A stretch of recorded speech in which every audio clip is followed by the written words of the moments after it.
Khan. So first and foremost, I want to say, call halal Yahweh by Hashem Yahweh Shah, right? Come on, Yahweh Bashim Yahushai. That's right.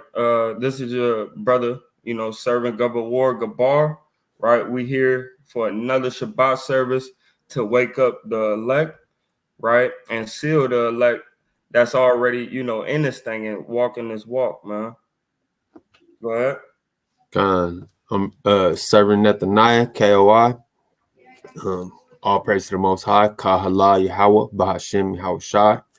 We here to give y'all the word, man, so y'all could continue to endure through these times, man. And Most High willing, make it to that kingdom. That's right, Doc. That's right. Right. Let's share this thing wherever we need to share it. Khan. Give us a second, Yasharala, to share. Share this to all platforms, and if y'all have it on y'all spirit, y'all go ahead and share it as well, and like and subscribe. Right.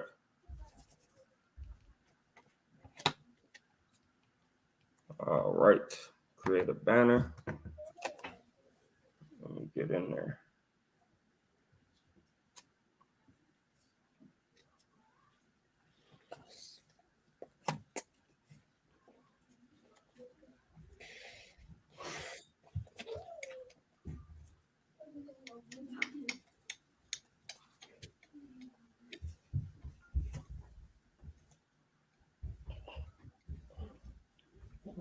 All right, Khan. Oh, Khalil calling me. Hold on. Yeah, Khan. Share it in the group chat. Khan. Shalawam, Mark. Khan.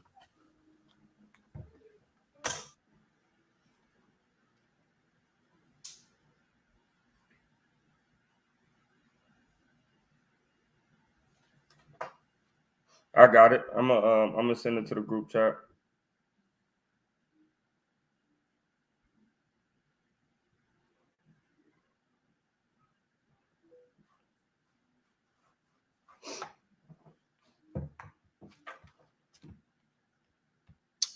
All right, man. Let's get this show on the road, man. We waited long enough, right?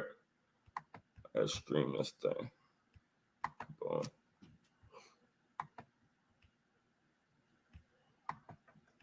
Let me create a banner first.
All right, Khan, tell Captain Khalil to cool down, man. Let's get it in, man.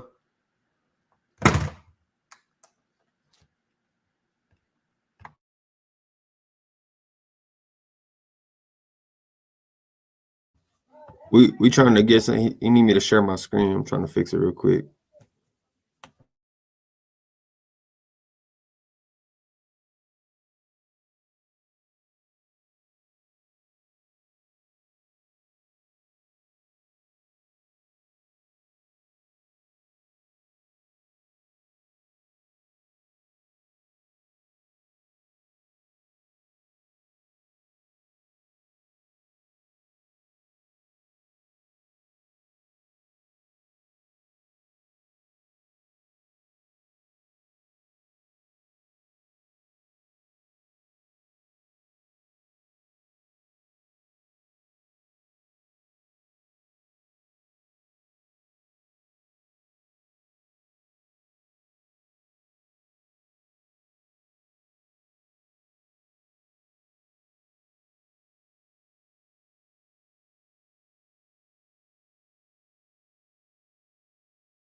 All right.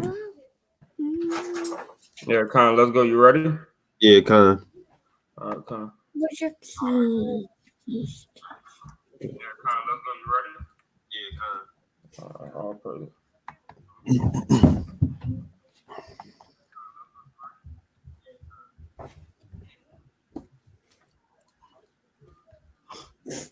All right, you ready? Yeah, Con. All right, Kind go ahead. Leviticus 9:1. And it came to pass on the 8th day that Moses called Aaron and his sons and the elders of Israel. And he said unto Aaron, take thee a young calf for a sin offering, and a ram for a burnt offering, without blemish, and offer them before Yahweh. Verse 3. And unto the children of Israel thou shalt speak, saying, take ye a kid of the goats for a sin offering, and a calf and a lamb, both of the first year, without blemish, for a burnt offering. Con, so all our sacrifices that we make unto the Lord needs to be without blemish, right? A lamb, goat, turtle dove, whatever you offer unto the Lord, it has to be without blemish, man. Or the Lord will be he won't be pleased with you, right? And later on we're gonna get an account of what happens to you if you mess up the Lord's offering, right? Read. Verse 4. Also a bullock and a ram for peace offerings, to sacrifice before Yahweh, and a meat offering mingled with oil, for today Yahweh will appear unto you. Con, the Lord like them things fried, right, and seasoned up to taste, man. You feel what I'm Con, saying? Because guess what, man? The Levitical priesthood gonna have to eat that thing, and he don't want to, symbolically and literally, man. Yeah, the Levites is Yahweh Ba'ashem Yahweh Shah's stomach, man. So whatever they eat, whatever they eat, the Lord is tasting, man. So you gotta put some yeah on that thing. You gotta hit that thing with that right amount of rub down. con. You understand? All right, read on. Verse 5. And they brought that which Moses commanded before the tabernacle of the congregation, and all the congregation drew near and stood before Yahweh. So and nowadays we gotta understand, man, when we repent and we doing all the good works, man, that we could do, we drawing near unto Yahweh, man. You feel what I'm saying? He sees us as if we was right in his face, man. Con, So when we make these sacrifices with our lips and with prayer and with fasting, the Lord is near unto us, man. We're drawing near unto him, man. you know so yeah, let's read on. Verse 6. And Moses said, this is the thing which Yahweh commanded that ye should do, and the glory of Yahweh shall appear unto you. So he didn't ask anybody to do anything. This was an order, man. So you Mhm. need to do this, bro, and you need to do it the way that I said for you to do it, man. Don't Con, move it in no way how you feel you should move. Don't mingle it with cayenne pepper, since you got cayenne pepper, man. You need to just rub oil down on that thing. And he tells you, man, every sacrifice need to be seasoned with salt, man. So whatever salt you got, man, you can have Himalayan, you can have regular, you can have Izodine, whatever salt, you got, man. Every sacrifice has to be mingled with salt, man. Right, let's go. Verse 7. And Moses said unto Aaron, go unto the altar and offer thy sin offering and thy burnt offering, and make an atonement for thyself and Make a for the what? people, an atonement for thyself. So you got to clean yourself up first before you're able to go before the Lord, man. You feel what I'm saying? Even to make these sacrifices, you got to clean yourself up first, man. So, hey, man, the first thing in the morning, guess what the Levites got to do? Make a peace offering, right? Make a Thanksgiving offering. And then at the end of the night, what they got to do? The same thing, man, to sanctify themselves unto the Lord, man. Right? Mhm. So you got to make a atonement for your sins before you even start dealing with the sins of the congregation. That's why the scriptures tell you. Matter of fact, I'm gonna go get that. That's why I told you, man, take the beam out of your own eye before you try to get the mote about your brother eye, man. What scripture is that?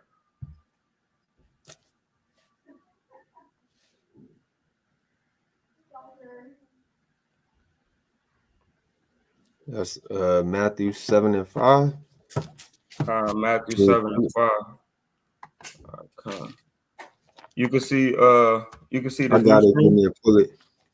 You see this new screen? I can only see the Leviticus screen. Only the Leviticus. All right. Give me a second, Yasharala. Move it to the next screen. Man, I didn't realize how laborious this thing is. All right, share screen. Oh, you want me to pull it You on gotta my really screen? labor. Nah, you got it. Go ahead, read that. You can see it. Con. All right, Con. Yeah, Start at 3. You can see it, right? Yeah, Con. Start at 3. Verse. This is Matthew 7:3. And why beholdest thou the mote that is in thy brother's eye, but considerest not the beam that is in thine own eye? Hold on. This is the wrong translation. But man, they got that thing. Look, they said. Hold on, man. Read it from here, bro. That's crazy, bro. Read it from here. Hold on. Con, I got it right there. You can see it, man. Con. They're crazy. Matthew 7:3. Why do you look at the speck of sawdust in your brother's eye and pay no attention to the plank in your own eye? Oh yeah, he went. Yeah. Man, go ahead. How can you say to your brother, "Let me take the speck out of your eye," when all the time there is a plank in your own eye? That means you're doing that thing constantly, man. Right? You constantly sinning against the Most High, and it said when all the time, man, there's a plank in your own eye, man. Go ahead. You hypocrite! First, take the plank out of your own eye, and then you will see clearly to remove the speck from your brother's eye. He said, man, you can't even see clearly if you're trying to dig that thing out. You might poke his pupil when you're trying to just get the sawdust up out of there. Hey, they did it big in that translation. Con, what translation was that? You know? Man, I have no idea. Let me see right quick. Man, that was beautiful right there. New International. Con. Yeah, new International. NIV. Con. NIV. Con. All right. Man, that was beautiful right there. All right, so we're gonna go back to be merciful with me, Yasharala. I'm learning how to do this. All right, stop. All right, present. Boom, boom. All right, Leviticus 9. Let's do it. All right, let's go. Read it from the top of 7. Yeah. Verse Leviticus 9:7. And Moses said unto Aaron, Go unto the altar and offer thy sin offering and thy burnt offering, and make an atonement for thyself and for the people, and offer the offering of the people and make an atonement for them as Yahweh commanded. So he said, first, hey, make that offering for you and your sins and your transgressions, because even though the Levitical priesthood had the law, down to the science, you feel what I'm saying? It's still, brothers still go off, man. You might sit on something, that a woman that was on her menstrual side on, you might look at a woman not knowing that she's married when that's brother Yahya wife down the street. You know what I mean? You got these different things that you don't even know, you sinning. And before you even make an offering unto the Lord for anybody else, man, as a priest, you need to clean up your own ways first. That's why the scriptures tell you get the plank out of your eye before you try to get the sawdust out of your brother's eye. Right. That was a beautiful translation. All right, let's read 8. Verse 8. Aaron therefore went unto the altar and slew the calf of the sin offering, which was for himself. So first thing you got to do is clean up your own ways, man. So Aaron just like so whatever a sin or transgression offering is offered, you have to slay it before the tabernacle, right? Go ahead. Verse 9. And the sons of Aaron brought the blood unto him, and he Mhm. dipped his finger in the blood, and put it upon the horns of the altar, and poured out the blood at the bottom of the altar. So he did it accurately, right? He did the right thing. This is how you're supposed to signify. This is like a sign, right? So this is how you signify that you sending up a sin offering or a trespass offering, right? Go ahead. Verse 10. But the fat and the kidneys and the caul above the liver of the sin offering he burnt upon the altar, as Yahweh commanded Moses. And as we read the last time or went into the last time, that call is the appendix, right? It's something that helps purify your body from different toxins, and it actually holds toxins in there, right? So let's keep reading. Verse 11. And the flesh and the hide he burnt with fire without the camp. So the different bad things that he couldn't eat, that we can't eat, which is like the certain parts of the flesh that has too much fatty tissue on it, the bad fats, which is like the inside of the stomach area, the stomach lining, and also the hide, right, the skin and the outer skin, right, because that. So when it comes to animals, you got a skin that's on the outside, and then you have this covering of like fat that's on the inside. If you ever eat lamb, you'll see that they have this little like this fat tissue that's right up under the skin. So the hide with the fur, right, the skin with the fur, they take off and burn over there. But when we just breaking down something just to eat, we could keep that hide. We could keep that hide and use that hide for clothing, a rug, and things of the sort. But when it's an offering, you have to do it just like it is said. So right now they're burning it. They're burning it with fire without the camp. Right? Don't keep that sin offering, because the hide of that sin offering, because that'll be like you keeping sin. All right. Verse 12, right? Verse 12. And he slew the burnt offering, and Aaron's sons presented unto him the blood, which he sprinkled round about upon the altar. Mm-hmm. Go ahead. And they presented the burnt offering unto him, with the pieces thereof and the head, and he burnt them upon the altar. Mm-hmm. And he did wash the inwards and the legs, and burnt them upon the burnt offering on the altar. So they have a certain section like we read before. This is why it's good to go into the Shabbat service and read the law, man, because we know that there's a certain section of the altar that you place wood upon, and then you put all the stuff that the Lord just wants you to burn all the way up on that side of the altar, right? And it's beautiful because now we know that, the head, the legs, the actually skinny part of the legs, not the meaty part, but the skinny part of the leg, you throw them up on there, but you got to wash them first, man. The Lord don't want no unclean offering, man. Wash that thing off first, man, because he still like the smell of that too. The kidneys, the lamb, that's all the fat. That's all the fat thereof, man. And when you burn those things, I'm pretty sure they smell pretty good. I should have kept the pertinence that they took out, of that lamb, and we could have burnt that too, man.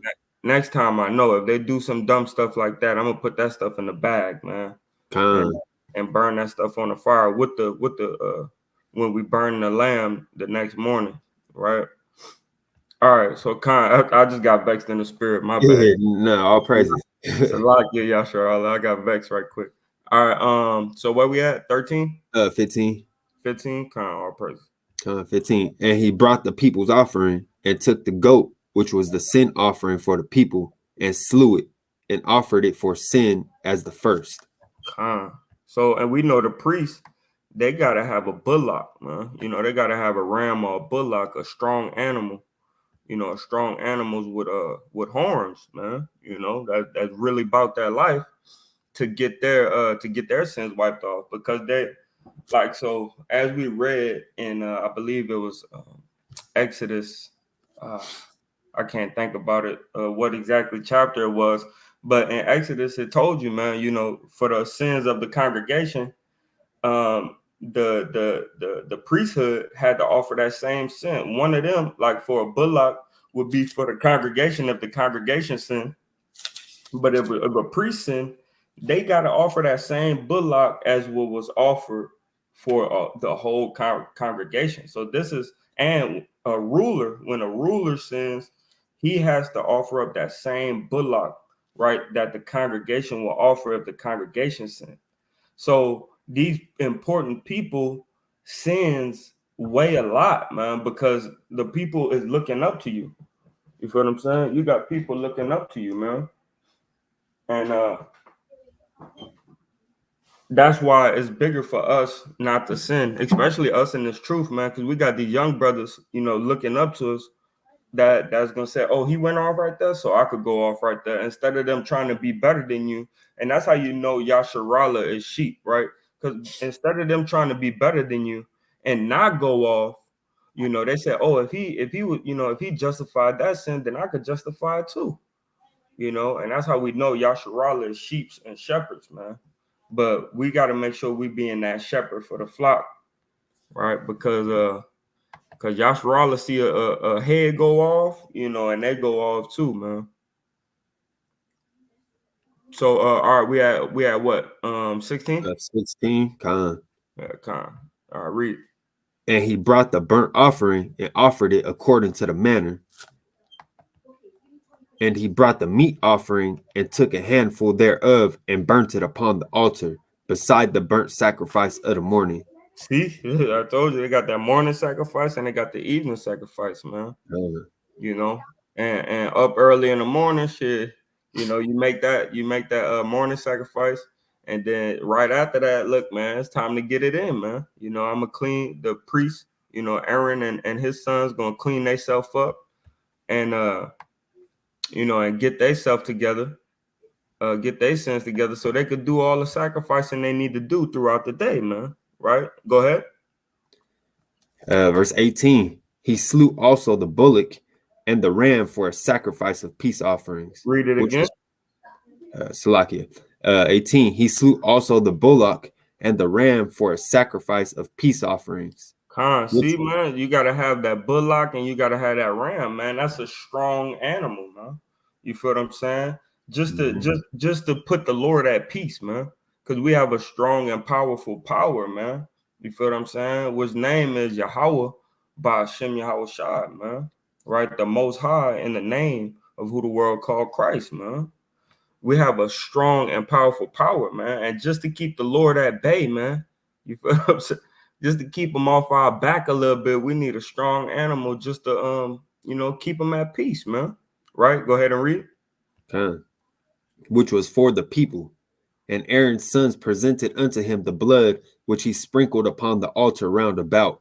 So this is a peace offering for the people, right? Go ahead.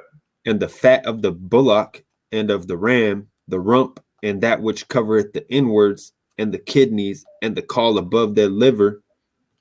And they put the fat upon the breast, and he burnt the fat upon the altar. So when you go into the rump, right? The rump would be that thick part of the tail. Like we deal with oxtail.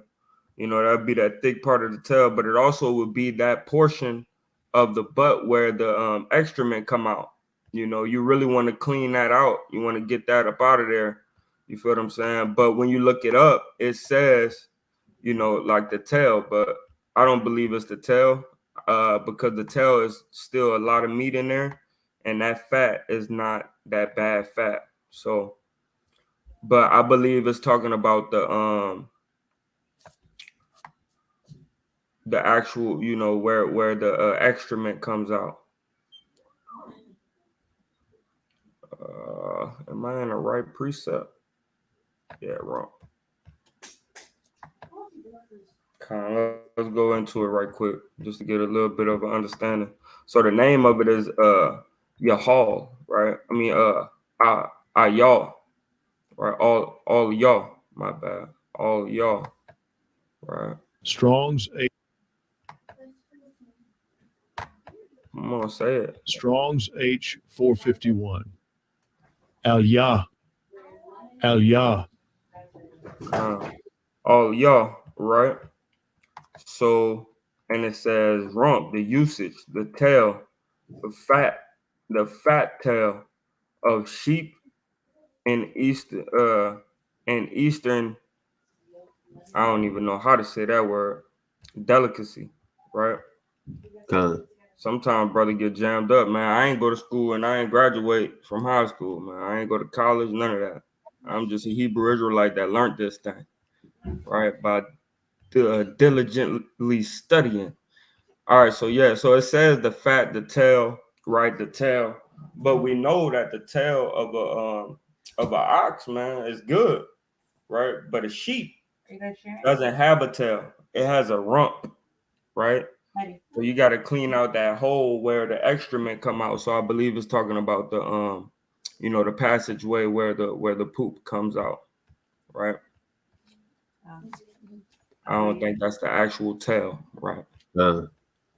And now the Lord could make me wrong, but you brothers, y'all could decipher that how you want to, but a sheep doesn't even have a tail, so it got to be talking about the butthole, right?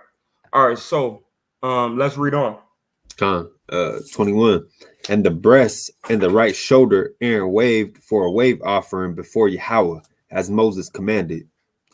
Because you have to so the breast is a wave offering, right? And the shoulder is a heave offering, and we have to wave that thing, man. It's like a sign of peace. You know how when they wave the white flag, to surrender. That's us with our wave and our heave offering, right? We waving it, we surrender to the Most High, man. All right, go ahead. 22. And Aaron lifted up his hand toward the people and blessed them, and came down from offering of the sin offering and the burnt offering and peace offerings. So we know that this altar. So when we look at the temple, right? When we look at the temple, let me look this up right quick.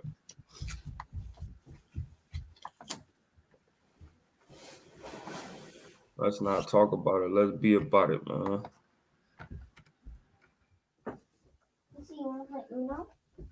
Not at the moment, sweetie. Play with Michael, he's bored. Have you asked him?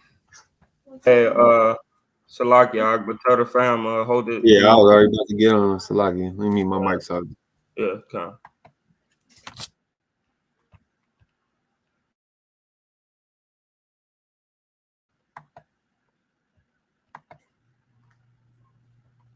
Yeah, kind. So see, they let me get back to the stream yard and share this right here, man. Stop that one. Boom, present. Let's go. Tabernacle of the congregation. Bam. All right, so right here, you see they give us this little thing right here where they say that this is the altar, right? But when we read the passage, read that precept again, Ak, if you got it on your Bible. Which one? Verse 22? Let me see. Let me do this. Boom. Where every time I put it on the altar? When they say he came down from the altar.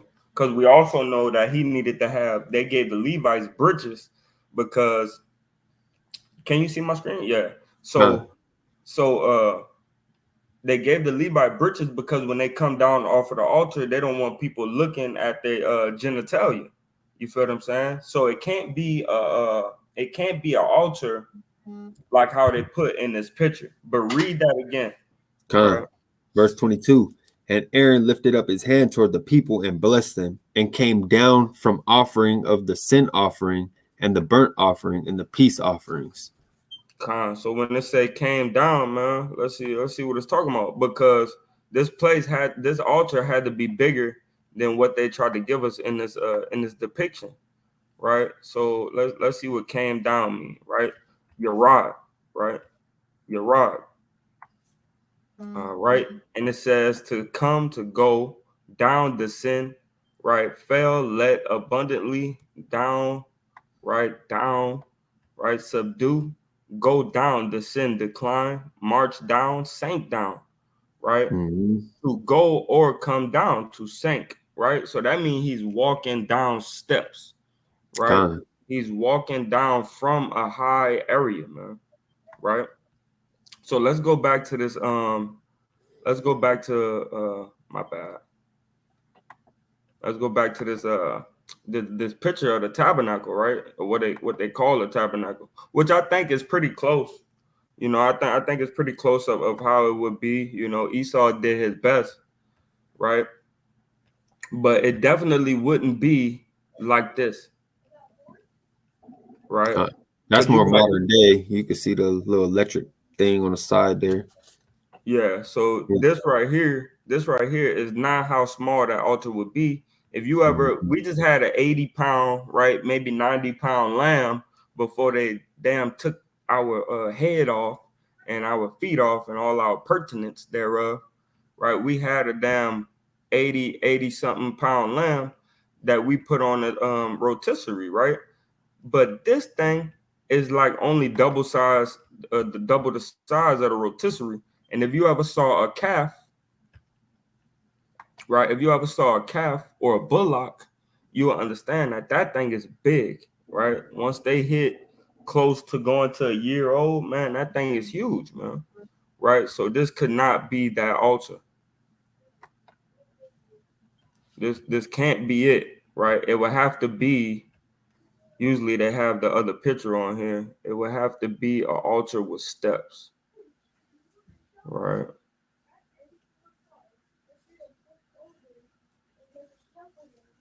Let me see if I can find it right quick.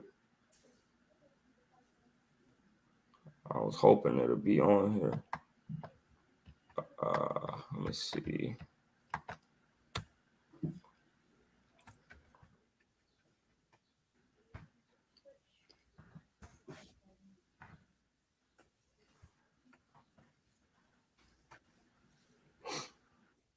Usually they have it pretty close, right? If I can't find it in a little bit, I'm gonna go ahead and get up off of there. And that's how we know that they used to have Right big there, they're people. going with steps. That's how you know they used to have big people, right? Big, strong people, because you had to carry that damn thing up there. You feel what I'm saying? Let's see. So boom, it'll be something like that, right? This would be your altar be something like this, man. Right? This ain't it either, but this a little closer because you had to descend from the altar and go up to the altar. So they had a section over here, section over there.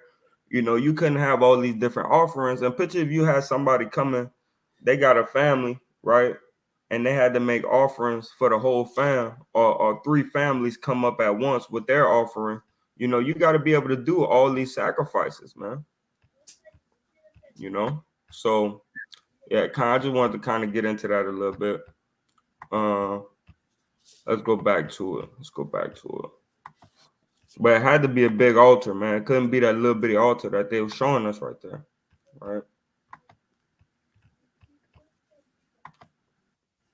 You could probably only fit like maybe three of the lambs we got, maybe three, right? And you wouldn't have no room to put any of the damn insides or the leg anywhere, and you needed a separate spot for the fat, the kidneys, the caul, and all that thing, right? All those things.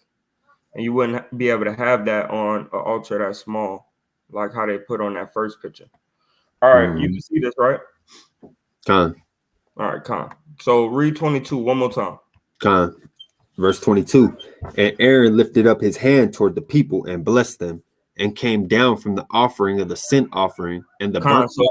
So he had to be on top of something to lift his hands up, right, and bless them. They had to be looking up to him, right? And he's like, Yahweh Ba'ashem, Yahweh Shah Baraka Yah, Yahweh Ba'ashem, Yahweh Shah Baraka Thumb, right? And he's on top of the altar blessing the people. Read on. Con. Salakia, and came down from offering of the sin offering and the burnt offering and peace offerings.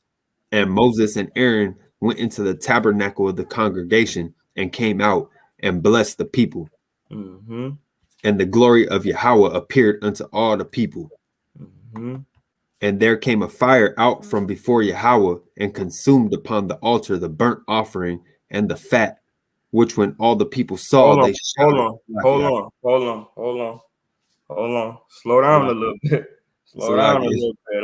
Nah, it's all good. You're reading it right, man. You're reading it right. You're doing amazing. But read that again, and then just slow down for me so I can interject. Khan. And there came a fire out from before Yahweh and consumed upon the altar the burnt offering and the fat. And the fat, right? So the Lord shot down fire from heaven, right, to consume the burnt offering, right? Let's look up this word consume, right? To consume the burnt offering off of the altar, man. So the Lord, this is how he accepts our offerings, right? The Lord actually, he eat that thing up, man. He'll start the fire. You don't have to start the fire.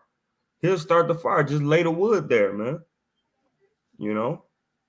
Just lay the wood there, man. Yeah, the Lord will do it for you, man. Right? It said a call, right? That's how you know we got the right Hebrew, man.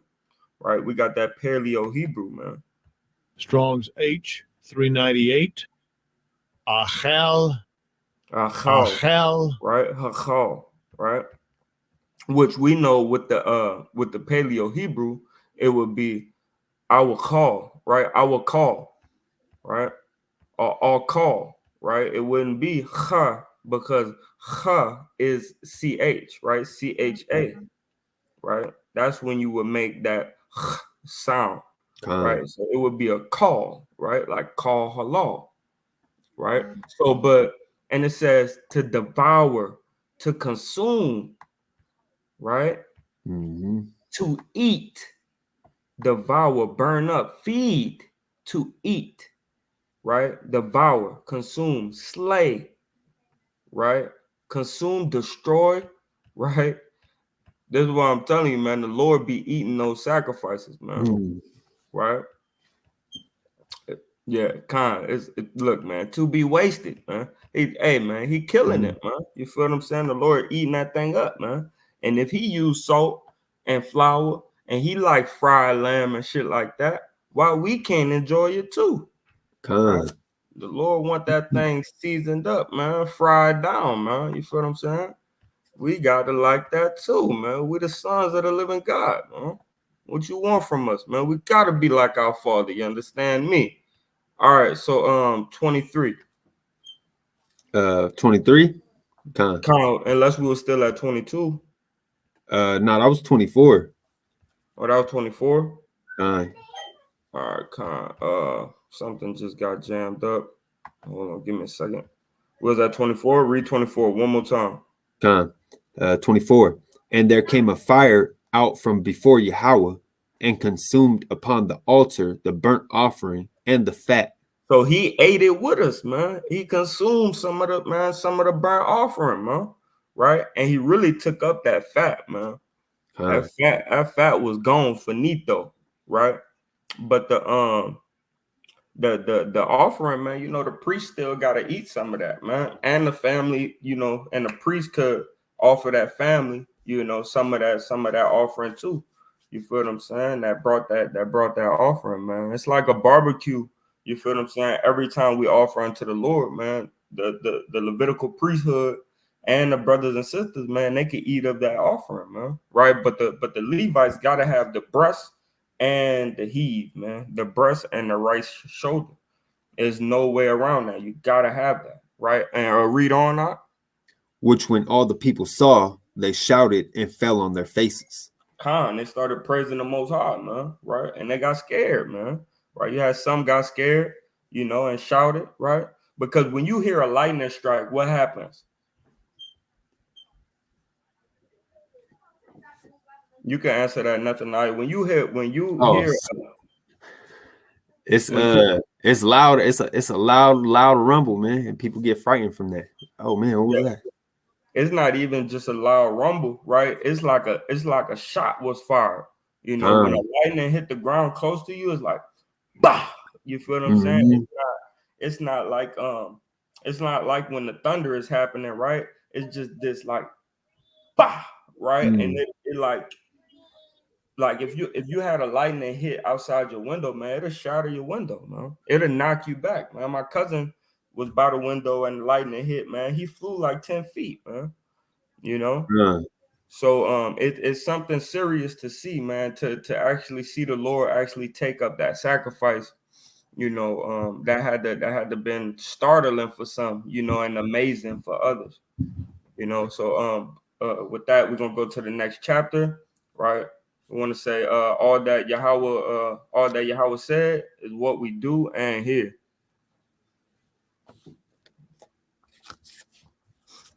All right, next chapter.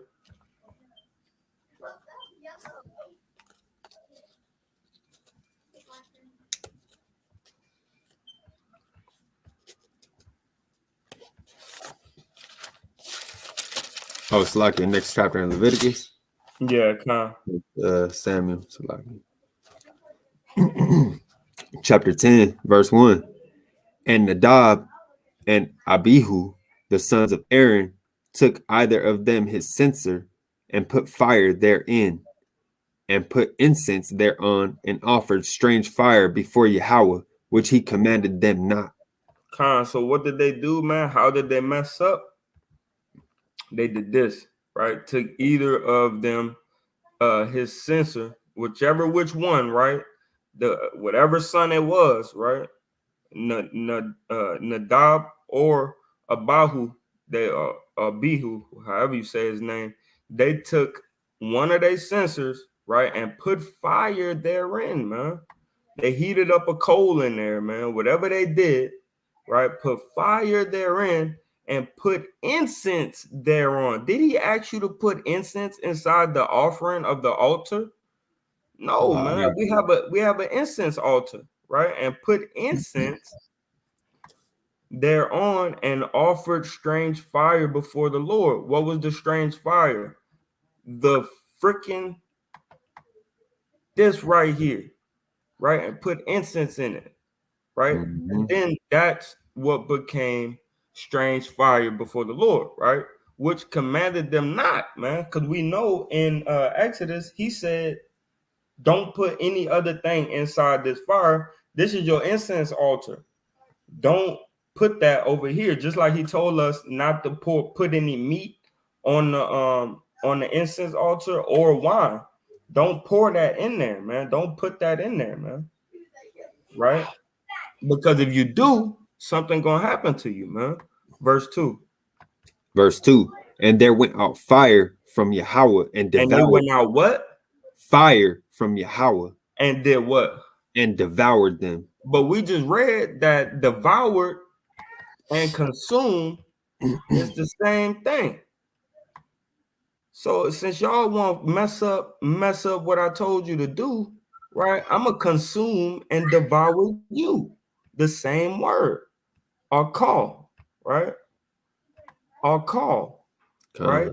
To eat, to devour, to consume, to what? To slay, right? To destroy. Man, look, man, the lightning that I was going to use to accept your offer, I'm going to use it to kill your, tail. You feel what I'm saying? K.O.Y trying to watch his language, man. But I'm gonna use it to smoke you, man. You understand me? Go ahead. Read that again. From the top? Nuh-uh, 2. Yeah. 2 from the top. And there went out fire from Yahweh and devoured them, and they died before Yahweh. Man, I'm gonna smoke you right here, man. Right here where you stay, man, because you don't like to listen. All right, go ahead. Then Moses said unto Aaron, this is it that Salakia. Then Moses said unto Aaron, this is it that Yahweh spake, saying, I will be sanctified in them that come nigh me.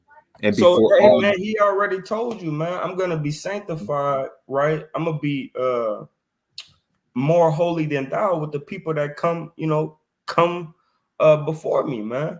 So And he told you how to come before the Lord, man. And it wasn't like this, right? And it wasn't Mm-hmm. like this, right? It wasn't like this. It wasn't like this right here, man. It was not like this, man. You understand what I'm saying? They done jammed up the Lord's sacrifice and offering, man. Right? Go ahead. I will be sanctified in them that come nigh me, and before all the people I will be glorified. And Aaron held his peace. Man, what you gonna say? What you gonna say to the Lord, man? Right? Moses is in the spirit, man. Right? Moses in the spirit, man. He jammed them up, man. I know that's your sons and your babies and all that, man. But look here, man. The Lord said something, right? And your sons had messed it off, man. Right? Go ahead.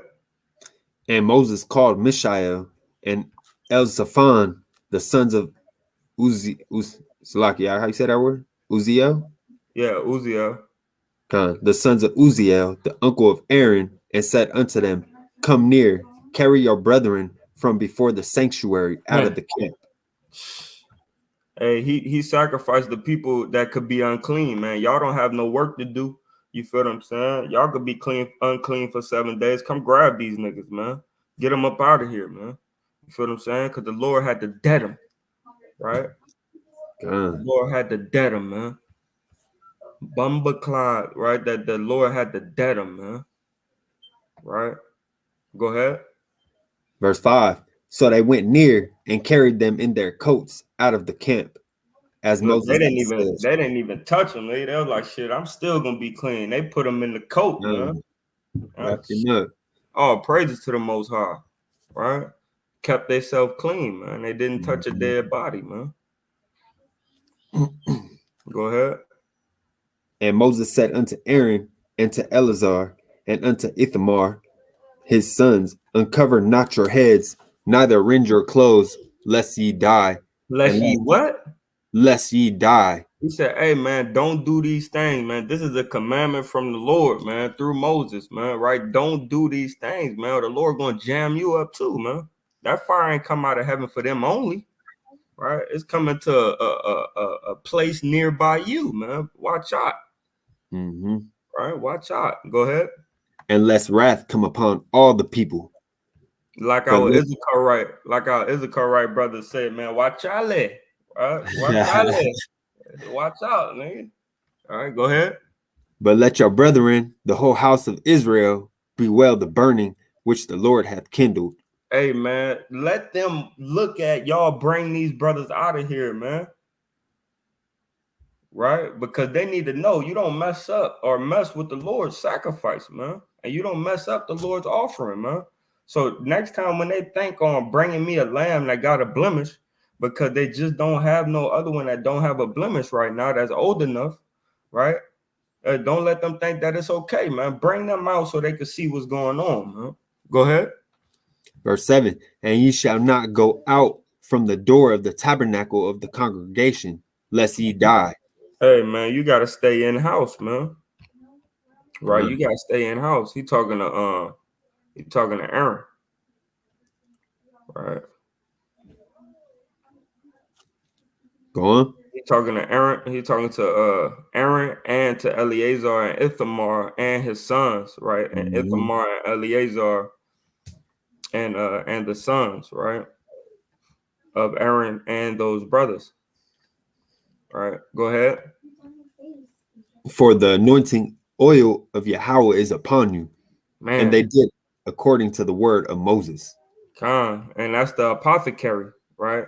He said, man, y'all already putting in work, man. Don't leave out and do this and that right now. You ain't even get a time to mourn. Nigga, it's like, man, it's still time to put in that work for the Lord, man. Right? There's a scripture about that, I believe, in Acts or something that Paul went through. And matter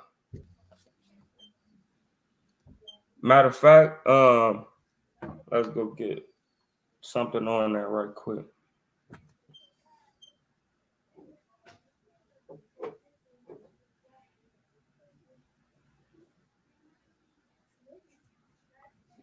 My bad, It's to wild. Salakia, Yasharala. All right, go to Luke chapter 17 and 32. Because we need to understand something, man. The Lord tell you, man, hey, look, this is what it is. This is what you got to do, man. You can't worry about that extra shit, man. If your wife get jammed up, you know, if your kids get jammed up, you got to keep it pushing, man. You got to keep it moving, man. Right? And this is one of our favorite precepts to let you know, man. Once you get into this thing, man, you got to keep your eye single, man. You got to keep your mind on the Lord, man. Because everything, let me see the pop. All right, let's start at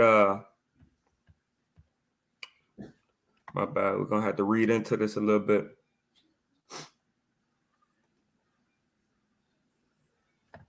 Start at 28. 28. Yeah, Luke 17 Luke, and 28. Luke 17:28. Likewise, also as it was in the days of Lot, they did eat, they drank, they bought, they sold, they planted, they builded. But the same day that Lot went out of Sodom, it rained fire and brimstone from heaven and destroyed them all. Even thus shall it be in the day when the Son of Man is revealed.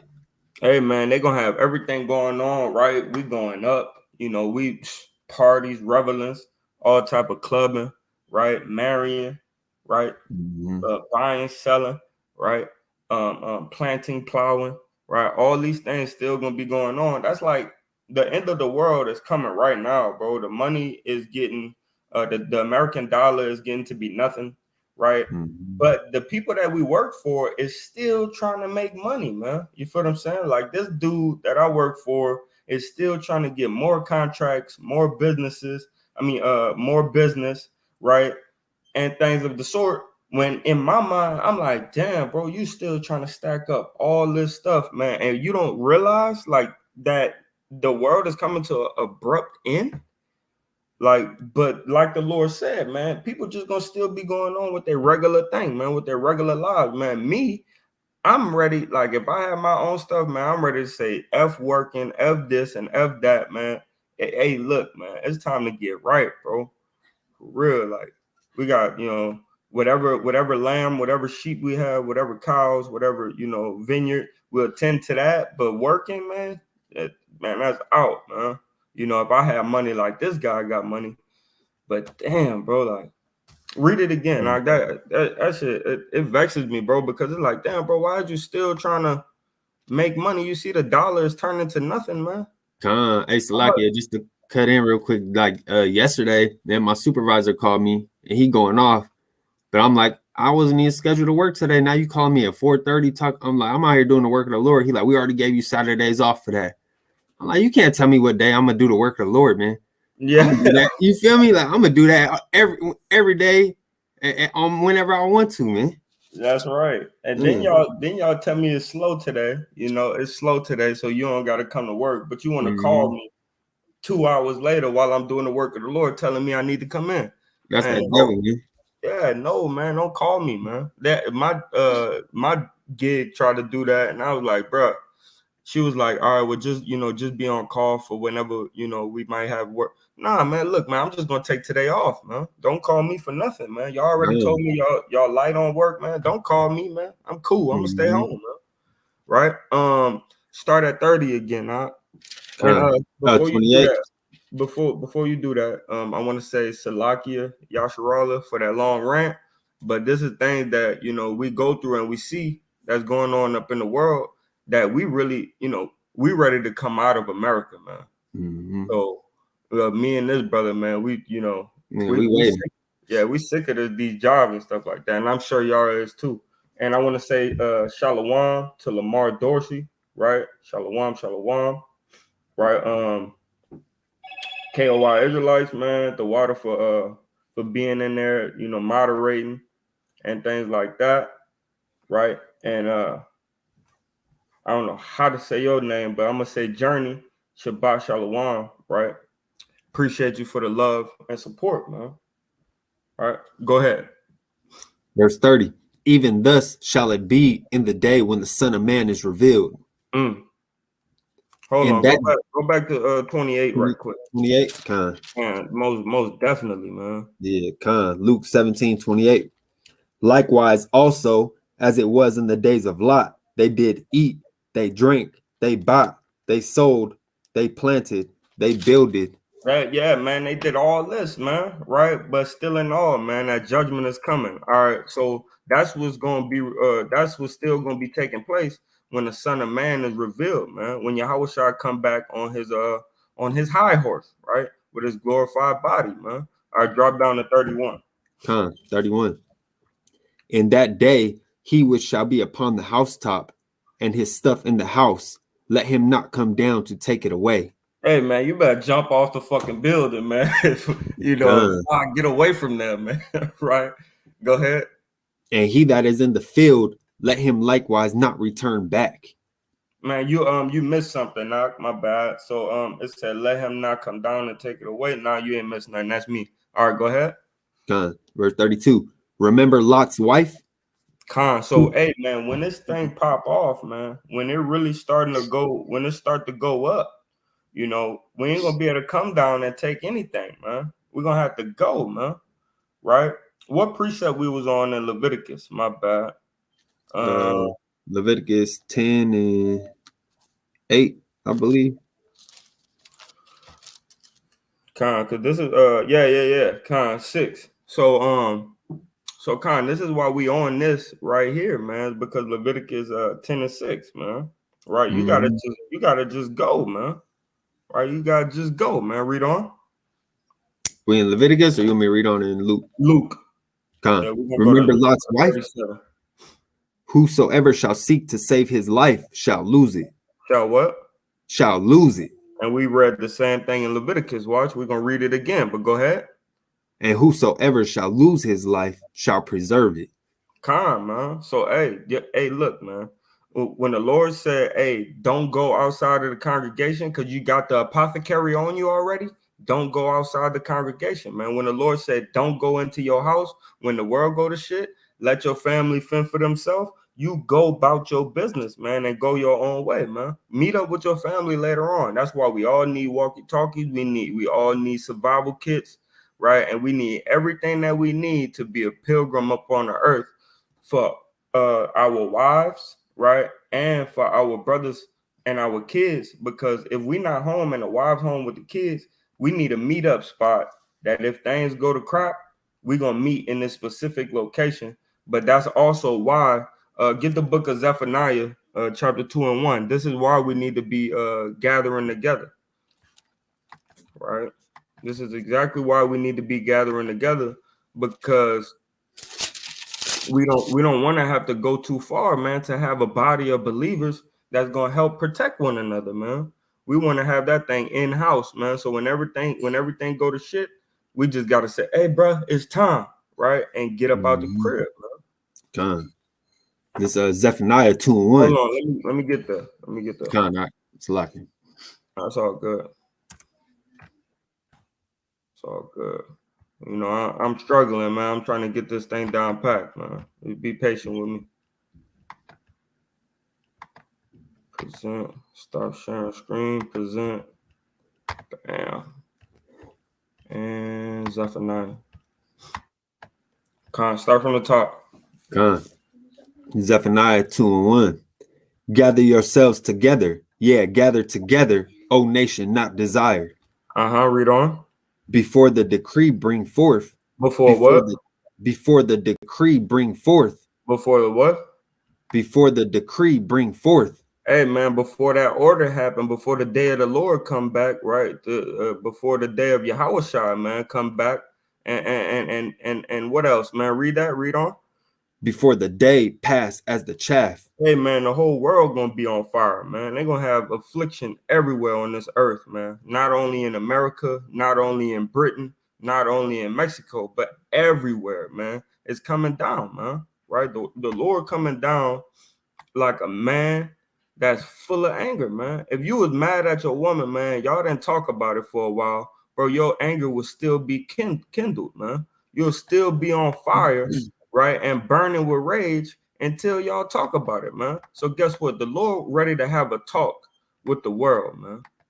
You feel what I'm saying? The Lord's ready to have a talk with the mother effing world, man. Go ahead. Before the fierce anger of Yahweh come upon you. Mm-hmm. Before the day of Yahweh's anger come upon you. Come on, man. You know, when nigga be ready to go ride, bro, I be cleaning my thing. I'm cocking it back. I'm washing the bullets, man. I'm just cocking it. I'm like, boy, I can't wait to get this, man. I'm telling you, I'm going to get him, right? That's what Yahushua doing on that throne, man. That's why he going to leap off, man, because he just cocking that thing, man, right? He just sharpening that sword, man, right? I'm going to get him, and when I get him, I'm going to get him good, man. That's how the Lord is feeling right now, man. He's not a happy man right now, man. Right, he's gonna be happy when he drank that wine new in the kingdom with us, man. Right, that's when the Lord's gonna be happy, man. Right, go ahead, read. Verse 3. Seek ye Yahweh, all ye meek of the earth, which have wrought his judgment. Which have wrought his judgment, man. Which has been speaking and prophesying about the Lord's coming, man. About the Lord's judgment, man. Right. Let's go see. Let's go see what wrought is, man. Sometimes you just can't leave these words alone, man. You can't leave these words alone, man. You get jammed up, man. Pa'al, right? Pa'al. Right? It said raw what? Workers, do, make, commitment, doers, makers, ordaineth. Right? To do, make, to do, right? Make. Primitive root. To do or make, man. And what we have been doing, man, we've been doing the work of the Lord, man. We trying to call fire from heaven, man, like Elijah, man. Right? That's right. We're not playing with these people, man. So that's why we prophesy out there on the street corners, man. Right? That's why we do our due diligence to serve the Lord as much as possible, man.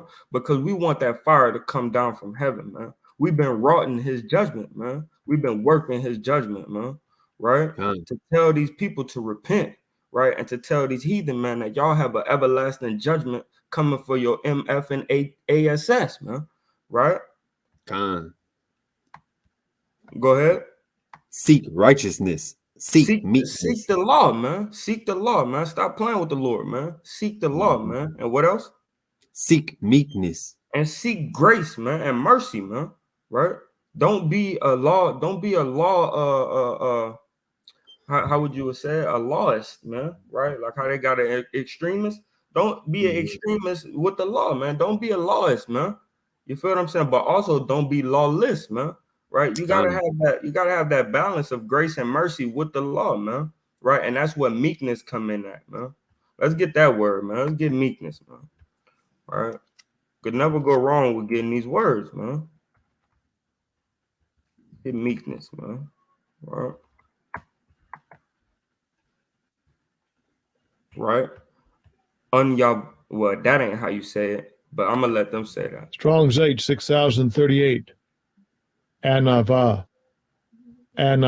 Yeah, for us it would be second entry, right? And a yah, Anva.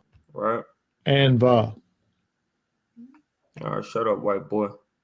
All right, now it says humility, right? Gentleness, right? Humility, man, to be gentle, man, right? Condescending, right? Human, divine, right? But gentle, man, right? Gentle is the best way to be, man. And when you're gentle, you're gonna have mercy on your brother, man, that screw up, man, that fall short of the law, man. And you're gonna pick them up and say, let's keep on striving, right? All right, let's go back to Zephaniah 2 and 3, right? Okay. All right, read it from the top. Read it from the top. Zephaniah 2 and 3. Seek ye Yahweh, all ye meek of the earth, which have wrought his judgment. Seek righteousness, seek meekness. It may be ye shall be hid in the day of Yahweh's anger. What it said? It may be ye shall be hid in the day of Yahweh's anger. Go ahead. For Gaza shall be forsaken. For what? Shall be forsaken. Man, it said for Gaza shall be forsaken, right? The land of Gaza, right? And go ahead. And Ashkelon a desolation. And the land of Ashkelon a desolation, man, right? And these heathen right here, read on. They shall drive out Ashdod at the noonday. And that land of Ashdod, the Amalek's gonna get jammed up, man. Right? Go ahead. And Ekron shall be rooted up. And the people in that land of Ekron is gonna be rooted up, man. We're not playing with y'all, man. The Lord is ready, man. He just waiting on the word, right? The Lord is ready. He just waiting on the word, man. Stop playing. See what I'm saying? Stop playing with the Lord, man. You want to be hid in the day of vengeance, man. That's why we keep the law. That's why we do the work, man. So we could be hid in the day of vengeance, man. All right, let's read that. Let's read that in Luke, man. 17 and 34. Lock it. Let me get back there. Yeah, you good?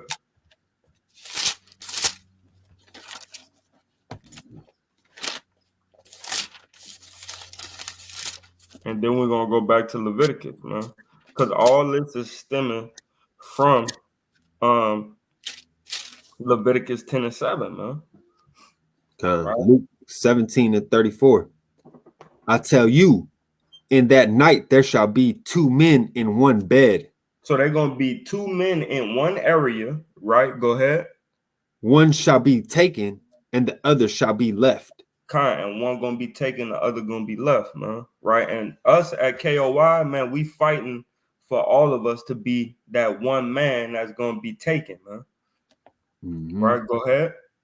2 women shall be grinding together. So 2 women is gonna be doing their business in the field, right? Or doing their business, grinding up these corns, man. Just powdering, making that corn into meal, right? Go ahead.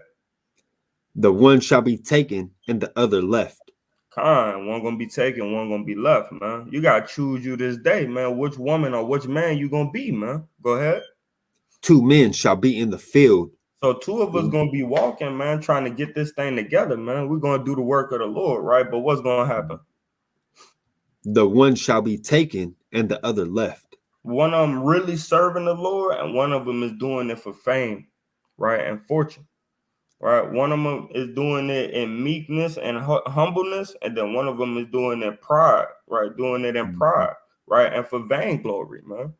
Right, and we got both those people in a lot of these camps, man, and they need to understand that there's a way, that you have to be that person that's gonna be saved, man. Right? Go ahead. And they answered and said unto him, Where, Lord? And he said unto them, Wheresoever the body is, thither will the eagles be gathered together.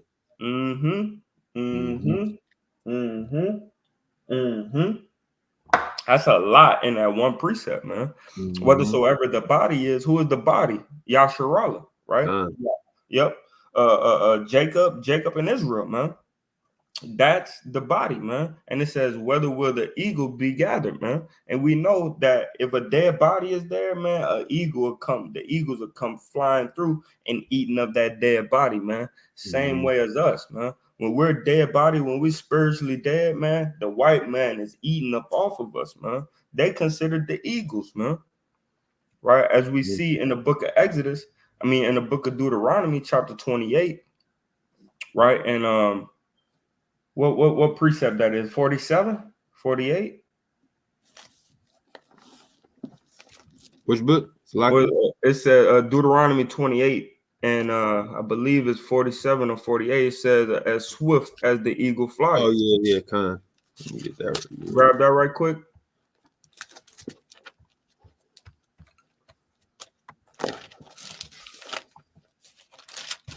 Deuteronomy 28. Swift as the eagle fly. I think it's 40 47, 45, 48, somewhere around there. Yeah, Con, it's 49. Yeah, Con. So Deuteronomy 28 and 49. Yahweh shall bring a nation against thee from afar, from the end of the earth, as swift as the eagle flieth. Kind of swift as the eagle fly, man. And we know that these fucking heathens, right, especially these Edomites, they the eagle, man. Right, go ahead. Whose tongue that Salaki, a nation whose tongue thou shalt not understand. And when they came and they conquered us, even on this land of the Americas, right, which was foreknown as Timbuktu or Osiris, right, we didn't know their language, man. We didn't speak their language, man. Their language was beaten into us to understand. That's why we can't speak right. That's why we don't pronounce the words right, man. The people that do most times are coons, man. Right? You got that certain percentage that's not coons, but the ones that learn how to speak this language with perfection is a coon, man. You feel what I'm saying? Most times, man, because we could give a shit about this damn English language, man, this Spanish language. That's why even our Hispanic brothers, they got broken Spanish, just like we got broken English, man. You feel what I'm saying? Because we could give a shit about this language, man. It's about the Paleo Hebrew, man. It's about our ancient tongue that we worried about, man. That's what I worry about the most if I say wrong or right, man. Right? All right, let's go back to Leviticus. And if you got something to add on, and if you ever want to bring out a precept, man, do so, bro. For real, do so.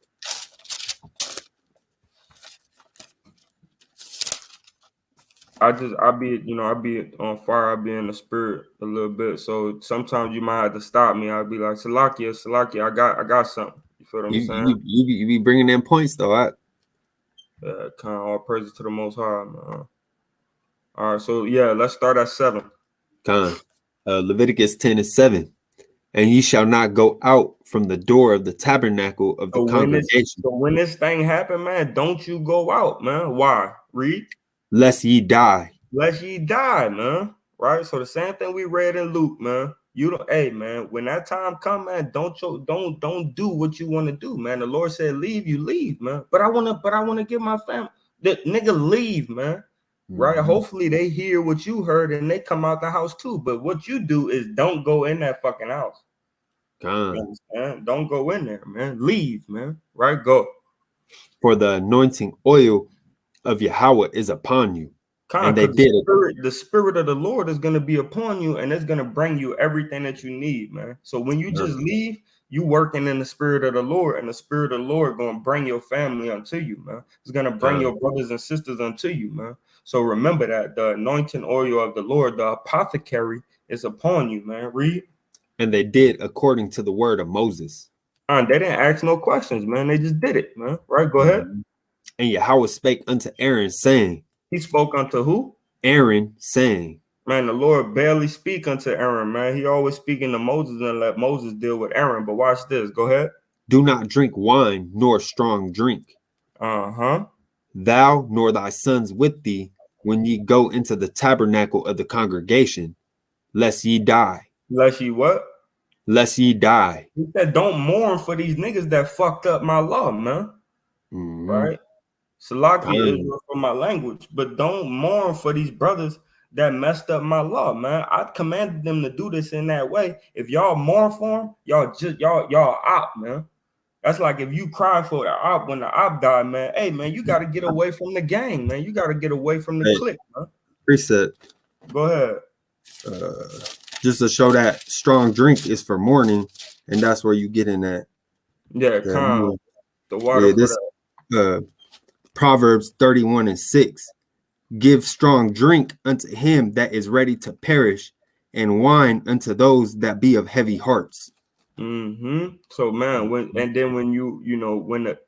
your people die, man, you get up that spirit where you wish you was dead, and that's when you want to drink that strong drink, man, so you don't kill yourself. You end up falling out and going to sleep and wake up in the morning, you have a better day, so the Lord gave us a strong drink so we could grieve, right? But he's telling them, look, man, don't grieve for these brothers, man, in a heavy way or a light way, man, or I'm gonna kill you, man. These brothers messed up, and it is what it is, man. Right? Go on with your life, man. Right? So when the wicked die, man, that's why I thought something was wrong with me. But sometimes when the wicked die in their wickedness, brothers can't even cry and mourn like that, especially me, man, because it's just like, I know that you was living wickedly, man, but let one of my brothers in the truth die, man. Right? I'm a mourn, man. I'm gonna get heavy, man. Because I know that brother was trying his damnedest, man, to make it to the kingdom. Con. All right. Let's go back to it. My bad. I got in a little low spirit just then. All right, let's go back to it. Where we at? 9, verse 9. Con. Do not drink wine or strong drink, Go ahead. Lest ye die. lest ye die. It shall be a statute forever throughout your generations. Hey man. Hey man. He said, hey, take this with you for life, man. If somebody go off, man, don't cry and drink and get low for somebody that's going off, man. That's sin against the most high God, man. You know. Don't cry and grieve for that brother, man. Let that brother be at rest, man, and you deal with your life as you are, man. Go ahead. And that ye may put difference between holy and unholy. Read it again. And that ye may put difference between holy and unholy. Read it one more time.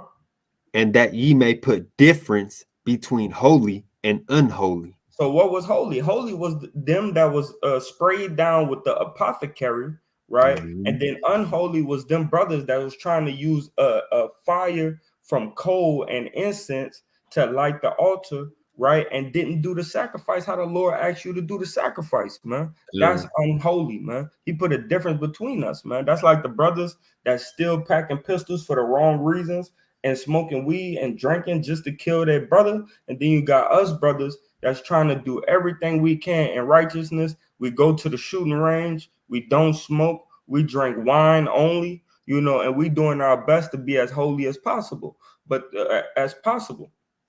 But the Lord has put a difference, right? He has separated the ungodly and the godly, man, right? So we need to understand that thing, man. Take pride in us being holy and clean, right? Read on. And between unclean and clean. So he already put that difference, man. So we need to choose the side that we on, man. We can't dibble and dabble with unholy and dibble and dabble with holy. We need to be one or the other, man. The Lord is looking for those that want to serve him, right? With a right heart and a right spirit, man, who want to serve him in gladness, man. Read on. Verse 11. And that ye may teach the children of Israel all the statutes which Yahweh has spoken unto them by the hand of Moses. Mm-hmm. And Moses spake unto Aaron and unto So he was Salakia. So he was still speaking to Aaron and letting Aaron know the business, man. Because Aaron is the one that had to do all the work of the Lord, man. So he's speaking to Aaron and letting him know, man, look, and this is gonna be for your people forever, man. This is for the Zadokites forever, man. That you, hey, look, man, if a brother going off and they're offering the wrong sacrifices, guess what? You get them niggas up out of there, man, and you don't cry about it. Don't worry about it. I got you, man. All right, go ahead, verse 12. And Moses spake unto Aaron and Eleazar and unto Ithamar, his sons that were left, take the meat offering that remaineth of the offerings of Yahweh made by fire, and eat it without leaven beside the altar, for it is most holy. So you gotta eat that thing without leaven, man. You gotta eat that thing with unleavened bread, man. Right? Because leaven is a resemblance of sin, right? So we want to take that sin up out of us before we have supper with the Lord, man. You know, before we sup with the Lord, man. Go ahead. Verse 13. And ye shall eat it in the holy place, because it is thy due, and thy sons' due, and of the sacrifices of Yahweh made by fire. For so I am commanded. So watch this. Check this out. So, you know, people kind of that do, which most people should catch on, but that due is a price you pay, man. Right? That due is a price you pay, man. Right? A chok, right? A chok. Strong's H 2706. Chok. Chok. Kind of statute, a ordinance, right? A decree, a due, a portion, right? A portion would be this. This is your portion. This is your payment, right? Bounds, custom, appointed, right? It'll also be your appointed, right? Your appointed portion, right? This is your payment, man. Right? Prescribed task, prescribed portion, Con. right? Prescribed limit, right? Yeah, man. This is your payment, man. You gotta pay this, man. You gotta pay me, right? The Lord telling you, man, you got to pay the piper, man. Right? Go ahead. Mhm. Read 13 one more time. Con. And ye shall eat it in the holy place, because it is thy due. This is your And portion. This is your payment. This is what you do, man. Right? Go ahead. and thy sons due Mm-hmm. of the sacrifices of Yahweh made by fire, for so I am commanded. Mm-hmm. And the wave breast and heave shoulder shall ye eat in a clean place, Mm-hmm. thou and thy sons and thy daughters with thee, for they be thy due and thy sons' due, which are given out of the sacrifices of peace offerings of the children of Israel. That's your portion and your son's portion, right? Which are given out of the sacrifices of the peace offerings of the children of Israel, right? And then Mhm. Israel gonna break down the rest of that goat or lamb or ram or sheep, man. You Mhm. know, they're gonna break it down, man. It had the ribs, you can have the ribs, you know what I mean? You can have the back fat, the leg, you know what I mean, the back strap, you feel what I'm saying? But hey, for the lower portion, man, for Aaron, the Zadokites and his kids, man. Hey man, that breast and that heave shoulder, man, is for the priest, man. Right? And we know that shoulder of the lamb is fire, right? The shoulder of the lamb. I haven't tasted it on a bullock, you know, or a ram or a goat, man. But that shoulder of the lamb is fire, right? Go ahead. Verse 15. The heave shoulder and the wave breast shall they bring with the offerings made by fire of the fat, to wave it for a wave offering before Yahweh. And it shall be thine and thy sons with thee by a statute forever, as Yahweh hath commanded. Mm-hmm.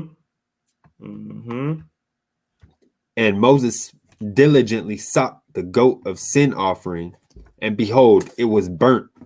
And he was angry with Eleazar and Ithamar, the sons of Aaron, which were left alive, saying, Wherefore have ye not eaten the sin offering in the holy place? What he said? Wherefore have ye not eaten the sin offering in the holy place? Man, nigga just got killed for doing dumb stuff. Mess around with the Lord's sacrifice, man. Con. And y'all leaving this thing around here like that? That's like that wine when Chief Asa left that thing because he couldn't find out, you know, what was really good with it. Con. He just left that thing around. And me and you like, man, like what? This thing still We're not risking that. yeah. Let's go pour that thing out, man. Yeah. Right? Same thing with him. You gonna leave the body around here just to ain't you just see what happened, homie? Like go ahead. Seeing it is most holy, Man. and Yahweh hath given it you to bear the iniquity of the congregation, to make atonement for them before Yahweh. So you're not gonna bear the sins of my people? Right? Go ahead. Behold, the blood of it was not bought in within the holy place. You should indeed have eaten it in the holy place as I commanded. Come, man. It's simple, bro. It's simple, man. All right, don't make me have to get up with you, man. Right? Moses couldn't have been no Kurt, man. You feel what I'm saying? You know what a Kurt is? La. So a Kurt is that dog that always got his tail between his leg. And Okay, yeah, Moses wasn't no Kurt, man. You feel what I'm saying? Moses was that pit bull that got in a couple fights before, man. Go ahead. And Aaron said unto Moses, Behold, this day have they offered their sin offering and their burnt offering before Yahweh, and such things have befallen me. And if I had eaten the sin offering today, should it have been accepted in the sight of Yahweh? And when Moses heard that, he was content. He said, the Lord already talked to me, man. He told me like that. Hey, man, if I would have ate it today, man, I would have been off, man. You know, the Lord already talked to me, man. And, hey, man, Aaron confounded Moses, man. Man. Right? Aaron confounded Moses, man. It was like, yep, you right. You right. Damn, that's funny. All right. And it's funny because we go through this, you know, on a daily basis with people getting in their pride because they're confounded and stuff like that. But you see Aaron, bro, confound Moses, and Moses was, you know, set right up under Yahweh basically when it comes to ruling this earth, man. You know, and to see Moses be so meek and just be like, yep, you're right. Touche, motherfucker, touche. That's a righteous brother, man. He could take heed to wise counsel. Man. All that Yahweh said is what we do and hear. Right. So every time we end out on a chapter in the law, that's what we gotta say. All that Yahweh said is what we do and hear. That's right. That's the covenant. Right? That's the covenant that we made with the Lord. It says all that Yahweh said, all that the Lord said, we will do. Right. That was us stamping our covenant, man. So now we say that at the end of our chapters in the law to let the Lord know, hey, man, it's still stamped and sealed, man. We didn't go anywhere. Please don't leave us, Kusha. But we didn't go anywhere, you know. All right, Khan. Here goes the work. All right, this is gonna be the work. Let me get back on Google because we gotta look up some of these animals, man. All right, because it could get confusing, man, when you're dealing with these different things that we can and cannot eat, man.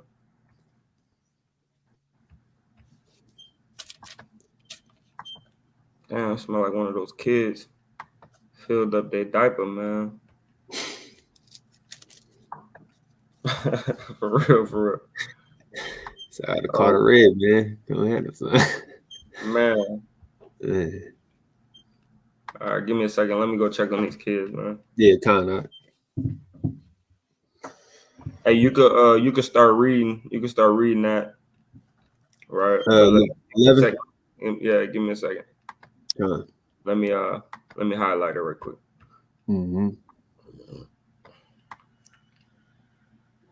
Ooh, one of them kids is rough right now, man. Shucks. All right.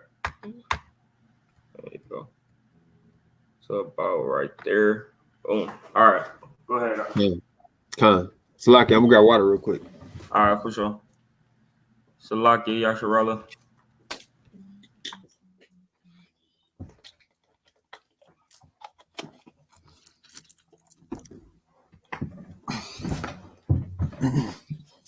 This is Leviticus 11:1.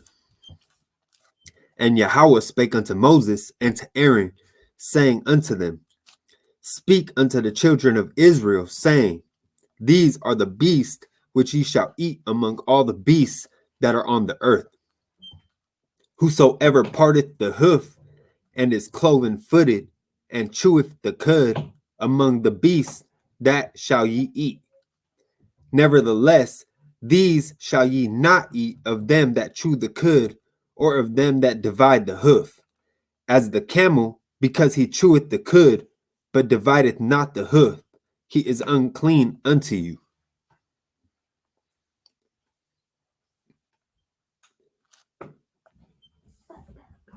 So I'll break down a little bit before I get back, man. So basically, of all the beasts that walk on the earth, man, in order to eat them, for them to be clean for us to eat, they have to be cloven-footed, which is kind of like you've seen like a deer foot, right? It's like a hoof style, and then it has to have a split hoof, right? So it'd be like two knuckles or whatever, two on their feet, and then they have to chew the cud, right?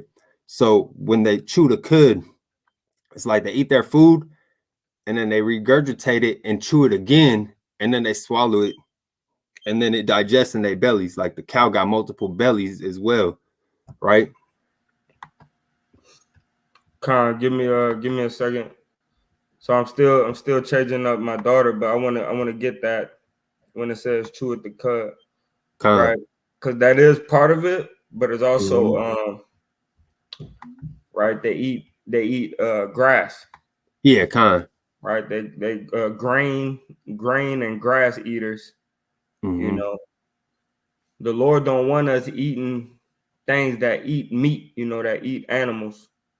So he's smart, man. The Lord gave us these laws to make them simple, right? By giving us a lot of things to look at, man. If it don't have a split hoof, guess what? You ain't touching it, right? If the hoof don't look right, you ain't touching it, right? If it don't eat grass, if you don't see it bend down to eat grass and grain, then you're not touching it, right? Make it simple, stupid, because that's what we need. We need stuff to be simple, right? Get raw, cud, right? So-called from sound or blah blah blah, right? Let's go to Google right quick. My bad, Salaki, Akim, and Lonnie. Hold your bladder. Don't you use the bathroom. All right. Google. Bang. All right. You can see that on Google still? Yeah, I can see on Google. All right, all praises.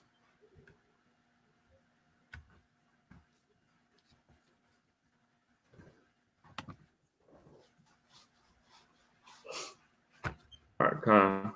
So, like you said, partly digest food, return from the first stomach of the ruminants, right? Salaki, all I see is where it say Google. It's not showing what you're reading. All right, come. Salakia. I'll grab that right quick. Telling you, man, this thing is work, man. All right, so it says cud, right? Partly digesting, food returning from the first stomach of the rudiments to the mouth for further chewing. All right, so just like how you said, but those animals also are grass and grain eaters. They're not carnivores or what it is, omnivores, the ones that eat meat, herbivores. Is it herbivores? No, we only eat herbivores. We don't eat omnivores or carnivores. Yeah, there we go. You got it. Help a brother out, man. Yeah, I'm not as good at school shit, man. That's why I dropped out, right? But I love. Dropped out because you wasn't trying to be indoctrinated, man. Yeah, I love this though, right? I love this school, right? Which is the learning of the doctrine of Hamashiach Yahushua, man. I love this school, man. I haven't did so much studying in my life until I came into the truth, man. I didn't want to learn anything, man, but how to be a better gangster. All right, what we at? Leviticus what? 10 and what? We on 11. Leviticus 11 and 5 now. All right, Salakia. How you know the smell of my daughter is killing me. All right. He says throwing my mind off. Yeah, it's throwing my brain off. All right, which one we on? 5. All right, kind of all praises to the Most High. All right, I'll be right back.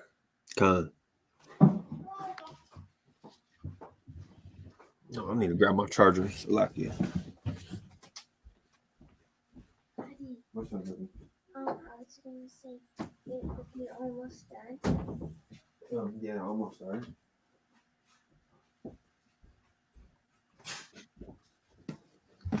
Why are you staying? Well, let's go on your rock. I'm messing with those damn curtains and blinds.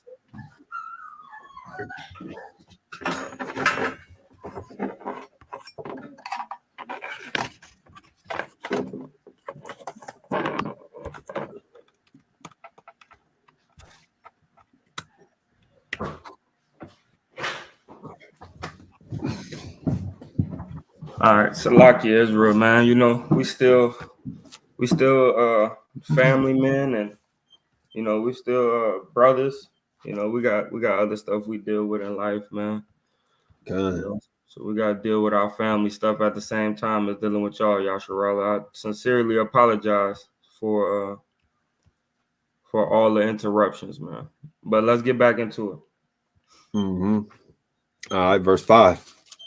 And the coney, because he cheweth not, Salakia. And the coney, because he cheweth the cud, but divideth not the hoof, he is unclean unto you. Okay, so we're gonna go to Google and find out what this coney is, right? Because a lot of people will have a lot of different ideas or assumption what a coney is, right?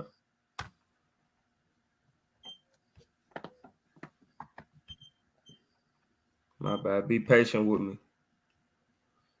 All right. Be patient with me, Israel. I'm trying.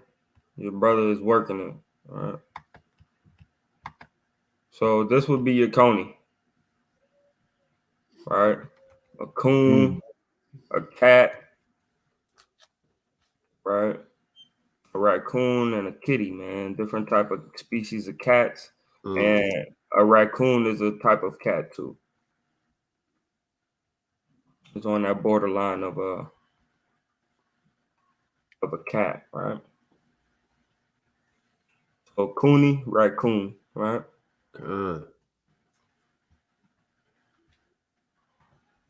All right, let's go back to it. And it said, read that one more time when we get there, all right, Khan? Yeah. All right, let me get back there. My bad. This is laborious right here, man. All right, read it again. Verse 5. And the coney, because he cheweth not the cud, but because he cheweth the cud, but divideth not the hoof, he is unclean unto you. Khan, my bad. Let me get that again, because I think that's that pig. All right. Let me get that again. There we go. So this is a coney. My bad. It's like a capybara, right? It's a type of rodent. Mm-hmm. My bad, Salakia. Let's get back to it. Hey man, brothers mess up too. All right, let me get back to it. Stop sharing screen. Boom, boom. All right. My bad, Salakia Israel. This is Yakuni, right? Mm-hmm. It's a type Like of a rat. beaver type shit too. Yeah, Yeah. like a rat. Yeah. As a type of field mouse. Mm-hmm. Your neutral rats, things like that. The big mice. Big rat family. All right. So we can't eat gerbils. What those things is? Guinea Squirrels. pigs. Guinea Yeah. pigs. Yeah, like you said, squirrels. We can't eat these different rodents. And I Mm-hmm. tell you, I had coon. I had possum. I had different ones of those foods, and they don't taste half bad, man. They're actually fucking good. I mean, excuse my language. They're actually good, but we just can't eat them. Once I started repenting, I just don't eat them no more. Like alligator, man. Alligator is fire, man. I ain't never had that. It's pretty good, man, but we can't eat it, right? Mm-hmm. Because the Lord says so. It don't matter about how it tastes. That's right. All right, go ahead. And the hare, because he cheweth the cud, but divideth not the hoof, he is unclean unto you. And that's talking about the rabbit, right? Go ahead. And the swine, though And he the divideth, and the swine, though he divideth the hoof, and be cloven footed, yet he cheweth not the cud, he is unclean unto you. Is what? Unclean unto you. Okay, so what is a swine, right? We might be tripping, right? We might say the wrong thing, man. Right? Swine might not be what we think a swine is, man. It could be that bird, man, a swan, right? Could be a swan, man. But just for further edification for people who might be simple, let's go ahead and look it up, man. This is what swine is, right? A hog, right? A pig. They might think, oh, it's a hog, man. It's that's a different species, man. Right? Could be a hog, right? They got different pigs that you think is not a pig, man. A different little thing that might look a little different, man. Right? Look, this one is red. That ain't a pig. It can't be a pig, right? It's a pig. Right? It's a hog. It's swine. It's right? swine. Feel what I'm saying? Let's see. What about this one? These things look a little different, man. Right? These the hogs we got back in Louisiana. All right. These the ones I saw. One of our brothers, man, from Honduran, right? Honduran brothers, man, they put that thing. It was like 800 pounds. They put that thing up under the ground and had that thing smoking for like about 16 hours, man. All right, smelling up the whole place. You feel what I'm saying? But this is all bad for us. This is not good food, right? That don't even look like you should be eating it when you look at that. For real. And this is why we can't eat them, man. Right? Mouth, right? Esophagus, stomach, small intestine, large intestines. But where the damn digestive organs, man? Right? Teeth, tongue, bone. But they don't chew the cud, man. They don't digest their food properly, man. Right? And then they have this thing that's on the side of their thigh that ooze out down the leg that supposedly gets rid of some of the chemicals that's in the body, man. But the pig has parasites in his brain that wanted to eat the most nastiest stuff that's on the earth, man. Because this is our garbage disposal. This is what disposes our garbage. Right? And they have this gland on their thigh, right, that get rid of some of the toxic things in the body, man.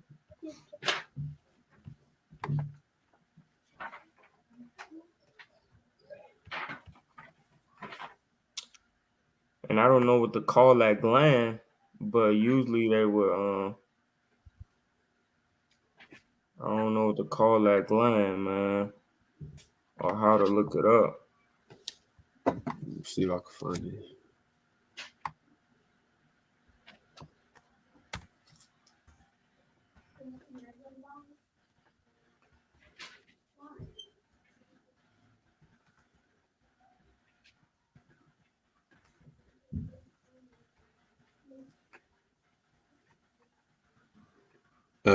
Scent glands.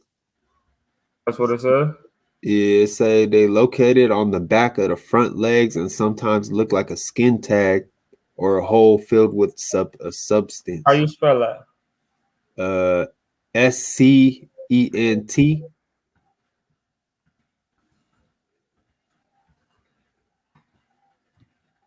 I'll put like swine scent glands or something like that. Yeah. Even women got that thing. That's why that's what the ovulation part is. Right, to help clean out the system so it don't stink. Right, so the vagina doesn't, or the insides don't stink. Here we go. Yep, there you go. Oh, there you go. That's where it oozes out from, man. Right? That back leg, man. That back leg. Right? Get those impurities out of there. Whatever impurity they have, but they still full of nasty stuff. Back of the leg. Ooze out all that nasty stuff. All right, calm. Let's get back to it. My bad, but it's good to go into it because, Israel try to make up justifications in their mind. Oh, a hog ain't a pig, right?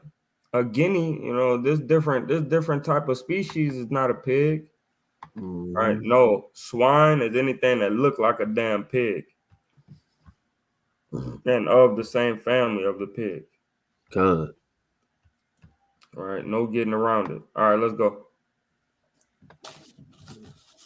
Brothers getting off, man. Brothers getting off of there, man. When it comes to that law, man. But they like precepts upon precepts upon precepts. But brothers get out of there, man. When it's not going the way they want it. But this class, bro, is good for us, man. The Shabbat class is really good for us, man. And this is what we're supposed to be doing on the Shabbat day, is going through the law. Con. All right, let's read out. Of their flesh shall ye not eat, and their carcass shall ye not touch. So if they die, you ain't even supposed to touch them. All right, go ahead. They are unclean to you. Con, you let the other pigs eat that pig. All right, go ahead. These shall ye eat of all that are in the waters. Whatsoever hath fins and scales in the waters, in the seas, and in the rivers, them shall ye eat. And all that have not fins and scales in the seas and in the rivers, of all that move in the waters, and of any living thing which is in the waters, they shall be an abomination unto you. Give me a second.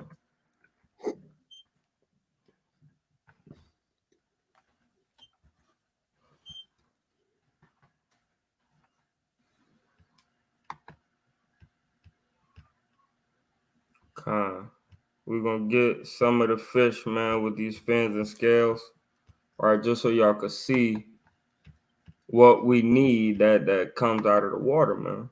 All right, what we have to eat. So, and also we're gonna get what we're not supposed to eat, man. So if you have a fish that has all of these, right, and actually hunt their food, because there's a couple fish that we can't eat that have fins and scales, but they're bottom feeders. So we don't want to eat those fish, right? But we want to eat the fish that actually chase their food, man. Right? That actually chase their food, man, and go grab them from the high part of the water, man. Right? We don't want to eat nothing that's eating off the bottom floor, man. Right? So we want fish with fins and scales like these fish here, man. Like you have these damn what they call them, dragonfish, right? You got those damn dragonfish. You can eat those little bastards, right? That look like this. These fighter fish, these fish that fight.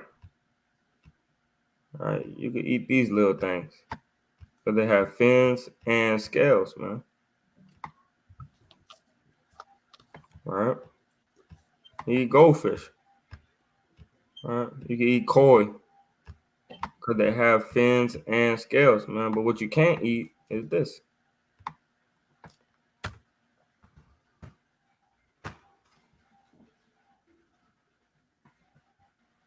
And if you find a shark with scales on it, man, I know one thing.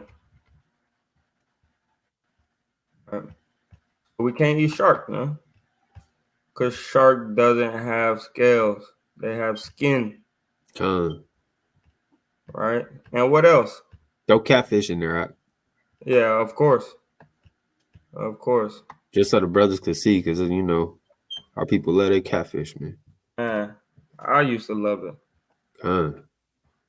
But a shark, they eat meat. You know, they eat like they eat meat, like meat, chicken, you know, damn human. They eat things like that, just like cats, man. Catfish, you could throw whatever on there. Chicken, liver, you know, they eat anything, right? But we want the things that eat specific foods, man. So this is your cat, man. You know, I used to love cat, man. You catch a 50-pounder like this, man, it's a struggle to get that thing in there, man. You know, and that meat, man, that meat tastes good, man. You know, but the Lord said, The Lord said, no good, no go, right? If you eat it, you're an abomination unto me, man. Go to the book of Revelation. No, go to the book of Isaiah 66 and start at 15. Con.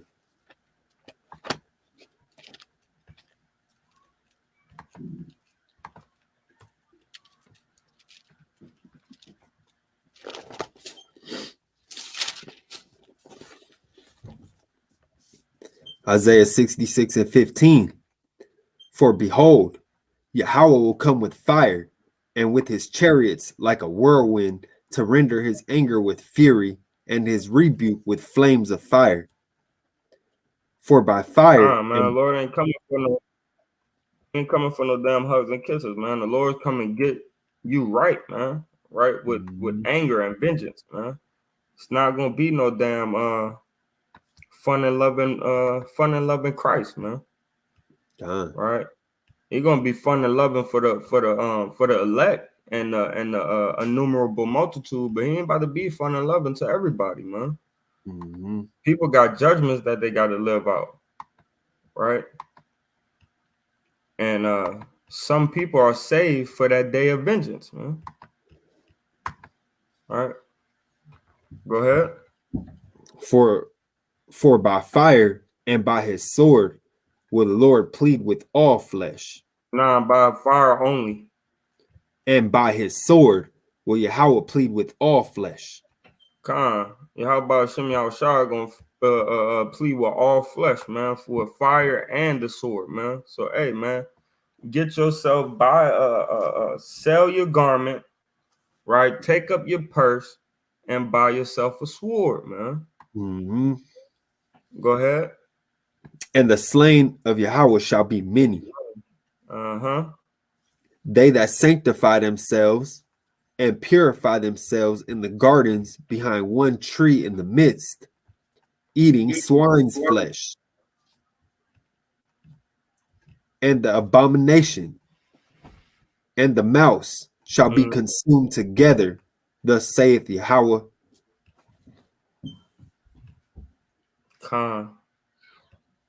Said, thus said the Most High, man. Thus said Yahweh, man. There's nowhere around it, man. If you eating these unclean things, man, the Lord gonna jam you up. I don't know why it's so blurry on YouTube, but Salakia Yasharala, man. Gateway is kind of blurry on YouTube. It look crispy on mine. Yeah. For real? I'm looking at it on YouTube. Oh, you know, yeah, it is blurring up a little bit. Yeah, so let's read on in Leviticus. It says fish and scales, man. And if it doesn't have fish and scales, then it's an abomination unto you, man. Whatsoever hath no fins nor scales in the waters, that shall be an abomination unto you. Verse 13. And these are they which ye shall have in abomination among the fowls. And look what the heathen put on there. It said, avoid the unclean. All right. That's what you need to do, Israel. You need to avoid the unclean. All right, let's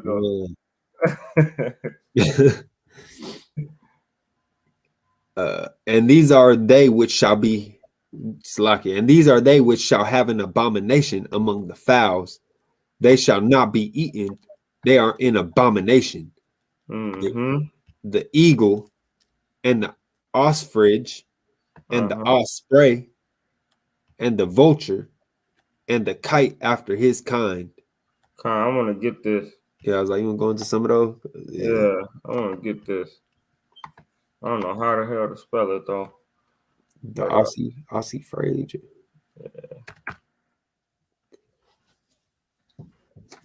Yeah. Give me a second, Yasharala. I suck at remembering how to spell stuff. All right, so all right, the picture is coming up, man. Right? See, and all of these animals right here, all of these fowls, they eat meat and dead things. Right? But the birds that we could eat, majority of them eat grain, right, and worms.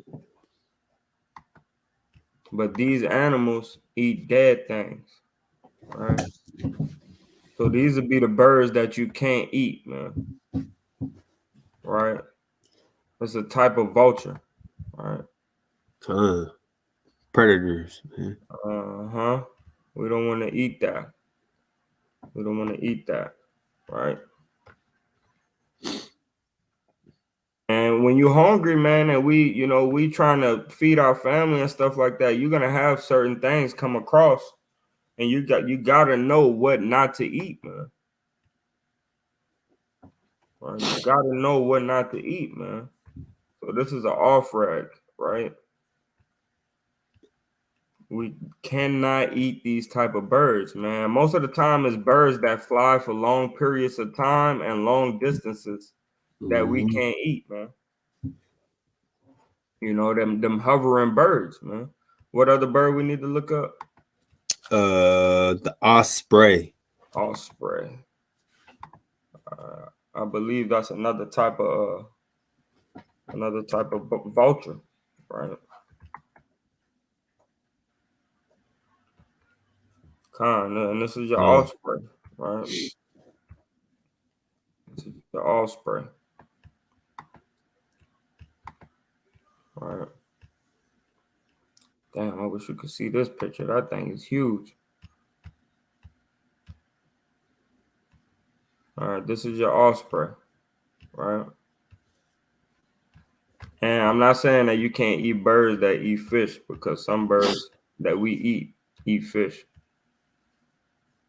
So, but they mostly stay on corn, grain, bread, things of that sort.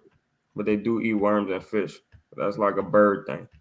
But then you have these other birds that eat flesh, right? And when we go back to Leviticus, it's gonna name off a couple of the other ones. You My know what bad. the kite? I would say you know what the kite is? KITE. Uh-huh.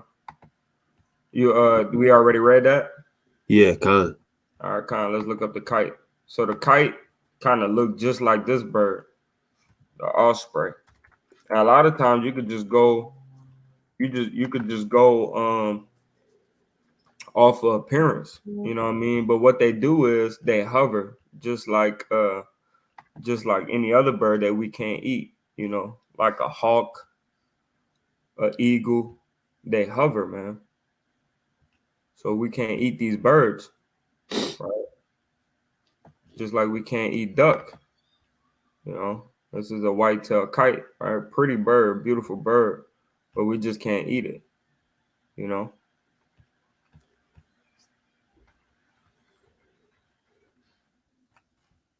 I just know my daughter and they're doing some craziness. All right, so right there, kite, right? We can't eat those. All right. Boom.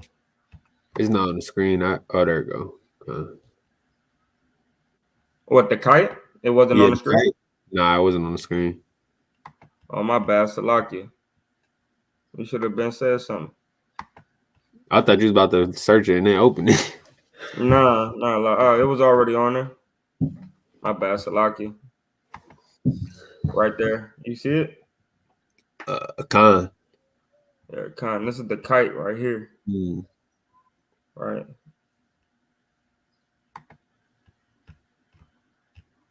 It's hovering birds, man. Hovering birds that we can't eat. Right. You could kind of tell by their face shape too. Yeah, for real. Like, it's simple. The Lord made it simple, you know, but Yasharala make it all difficult. Mm-hmm. Kite, right?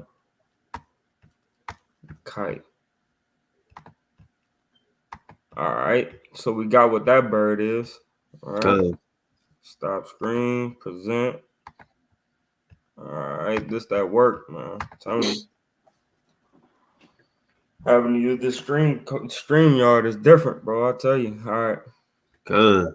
Let's go read 14 again. 14, and the vulture and the kite after his kind. Yeah, because they got different kinds. They're gonna look kind of different, but they're gonna be similar, right? Read on. Every raven after his kind. All right, let's check out the raven.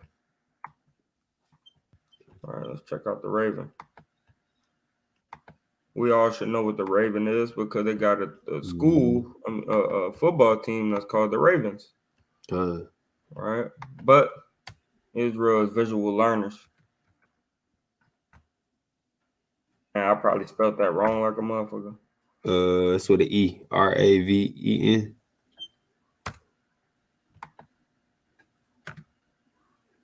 I ain't the sharpest tool in the shed. All right. Raven. So that'll be like your crow, man. You know, crow, raven. You feel what I'm saying? That's birds that eat, you know, flesh, like human flesh. Like not fish, but flesh, man. You know, something dead, it'll pick at it, man. You know? And they swoop down on their prey, man, like eagles and hawks and things of that sort, man. You know? Ravens. A little bit longer beak than a crow, right? But the basically the same animal. See, that's a crow, right? And that long beak one right there is a raven.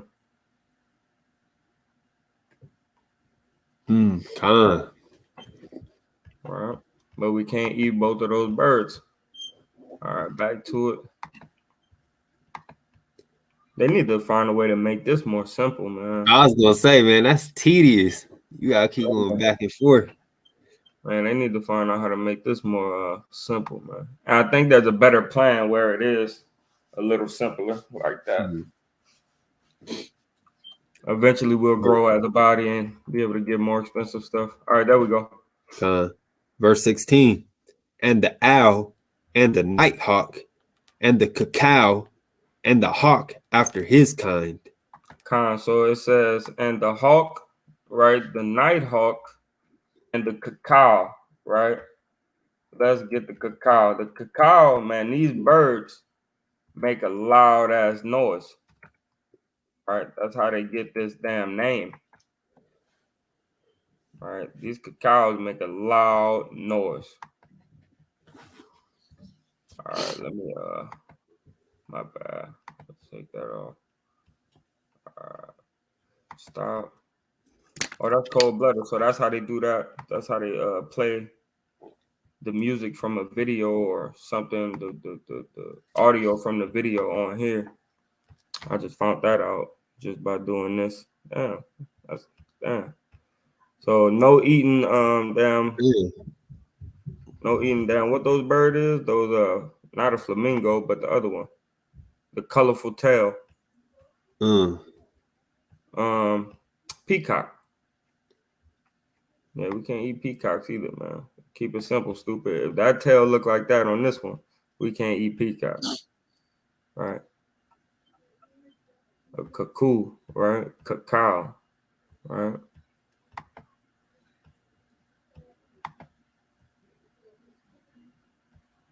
Come on, play the video, you pieces of crap.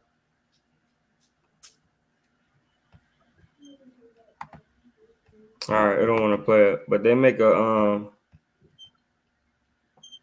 crazy little.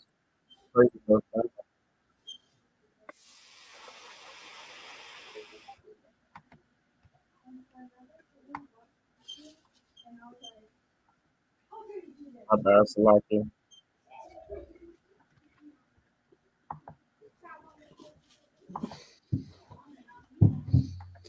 Right, I don't know if they're gonna play it right here, but oh yeah, Con, I can hear the sound.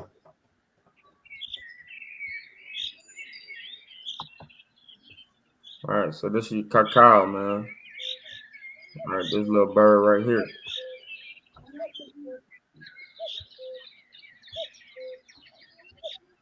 There's that little bird that make that cuckoo sound, man.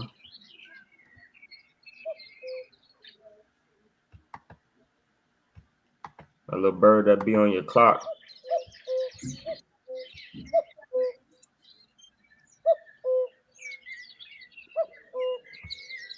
That's your cacao, man. Your cuckoo bird.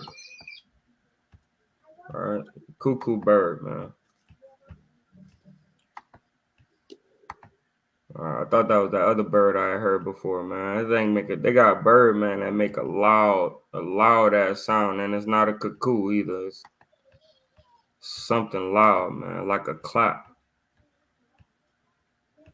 But One of all these right, next ones. huh? I said might be one of these next ones. One of the next birds coming up. You still Yeah, the screen? kind. You crazy. Nah, but I think that's a different bird what I'm thinking about. But that's why it's always good to go into it, man. You know, that way Mm-hmm. you don't misspeak, man. You actually, get the right edification. Right. So Kind. but okay, so the cuckoo, right? The cacao, right, and the hawk, man. Right. And we all know what the hawk is. Mm-hmm.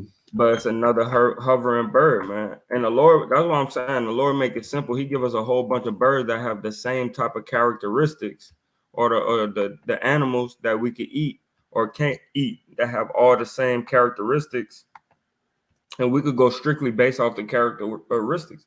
And if there's any doubt, when in doubt, don't do it. You feel what I'm saying? Don't eat it, man. If there's any doubt, man, don't eat it, man. Right. Like we said the last time, man. When in doubt, throw it out, man. Kind. And we grabbed the wine and we did what? Threw it out, man. We was in doubt, man. We're not playing with the Lord, man. So we see it. That is a hawk, right? Another predator bird, man. That hovers in the sky, man. Right. Most of the birds that we eat, man, has low flying time. Right. They don't fly for long. So that's one attribute that you could take, and you're like, okay, well, I know that bird can't. If that bird's sitting in the air for that long in one spot, man, we can't eat that bird. All right, no way the Lord's gonna let us eat that bird.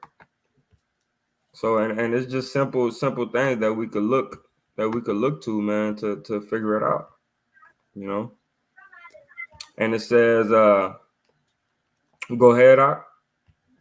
And verse 17. And the little owl, and the cormorant, and the great owl. So no matter what owl it is, I don't have to look that up, but you can't eat that, man. But that Mm-hmm. cormorant, right? We need to know what that bird is, man, before we get jammed up. Right? You're in the wilderness, you get jammed up, man. Damn, my bad. This thing. All right. How you spell that, bro? Let me COR. hold on. Let me get back to Google. Kind. I just don't feel like going back and forth. All right, COR MOR or ANT. or cormorant, right? Yeah. That'd be like in the family. That'd be in the family of a swan, right? Of a swan, one of those long neck, damn. Give me a second. Let me get this on the screen. One of those long neck, damn birds, like a crane, right? Like what's the other one I said earlier? The damn Like a swan or not a peacock. What's the little pink ones that be going around? flamingo. Flamingo. Yeah, you can't eat those. Right? You can't eat those damn birds. Let's see more images. But yeah, this is the cormorant, huh? It's the cormorant. I know this tedious, man, but we have to go through this, man. Hey, you think when they was in the synagogue going through things, they wasn't like actually explaining in detail so brothers didn't sin? You know what I mean? Nah, they was going in detail. So there's something that we actually have to go into, man. This That is look like a penguin. yeah, kind of look like one, right? But these are birds that fly. We can't eat penguin either. Can't eat them birds either. Damn penguins. But all right, back to Leviticus. Man, they tried to have me change your name, man. All right. Leviticus. Bam. All right. So we got the hawk. We got the owl. We got the cormorant. Verse 18. And the swan, and the pelican, and the greer eagle, We know what all those are. Go ahead. and the stork, Have the no heron. idea. Have no idea what a stork is. Stork, that's that long beak thing, I think. You know the ones that go in the water, they got the neck. Ain't that what that is? Probably. I could be wrong. We're gonna find out. We're gonna You want find out. to finish this Nah, verse real quick? You're right. We're gonna stop at the stork, right? And we're gonna go get that picture of that stork.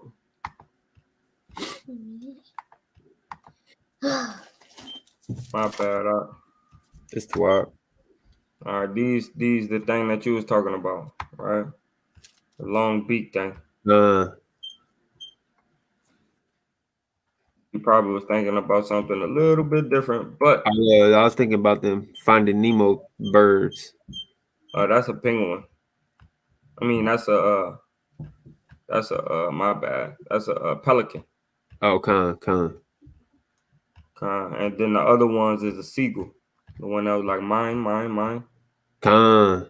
But the one that you're talking about that took up Nemo and Dorothy, that was a pelican. Con. But these are the same family as that pelican, though. All right, so now, and it says the heron after his the heron after his kind, right? Heron. All right. These are all birds of the crane and pelican family. They all look the same. Uh-huh. That's why I said, bro, a lot of times you could just take what you know, and if it has some of the characteristic of a clean one, just don't touch it, man. And when in doubt, throw it out, man. All right, the heron bird. All right, after his kind. All right. Now Leviticus 11. Let's read that again. My bad. I should have let you finish it out. That's why this is a learning in progress. It's 12. Process. All right, Leviticus 11. Bang. And read on. And the stork, the heron after her kind, and the lapwing, and the bat. Salakia, let me get these kids up out of here. Yeah, they good. You good. You good. They not being too loud. You all right. Con. Do you know where the chip?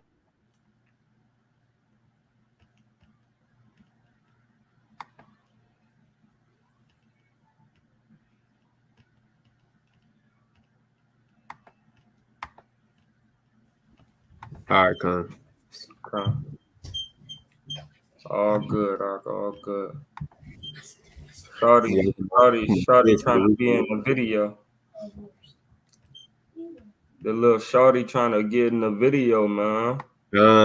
I got my kids for the weekend, so you know they're trying to be around me, man.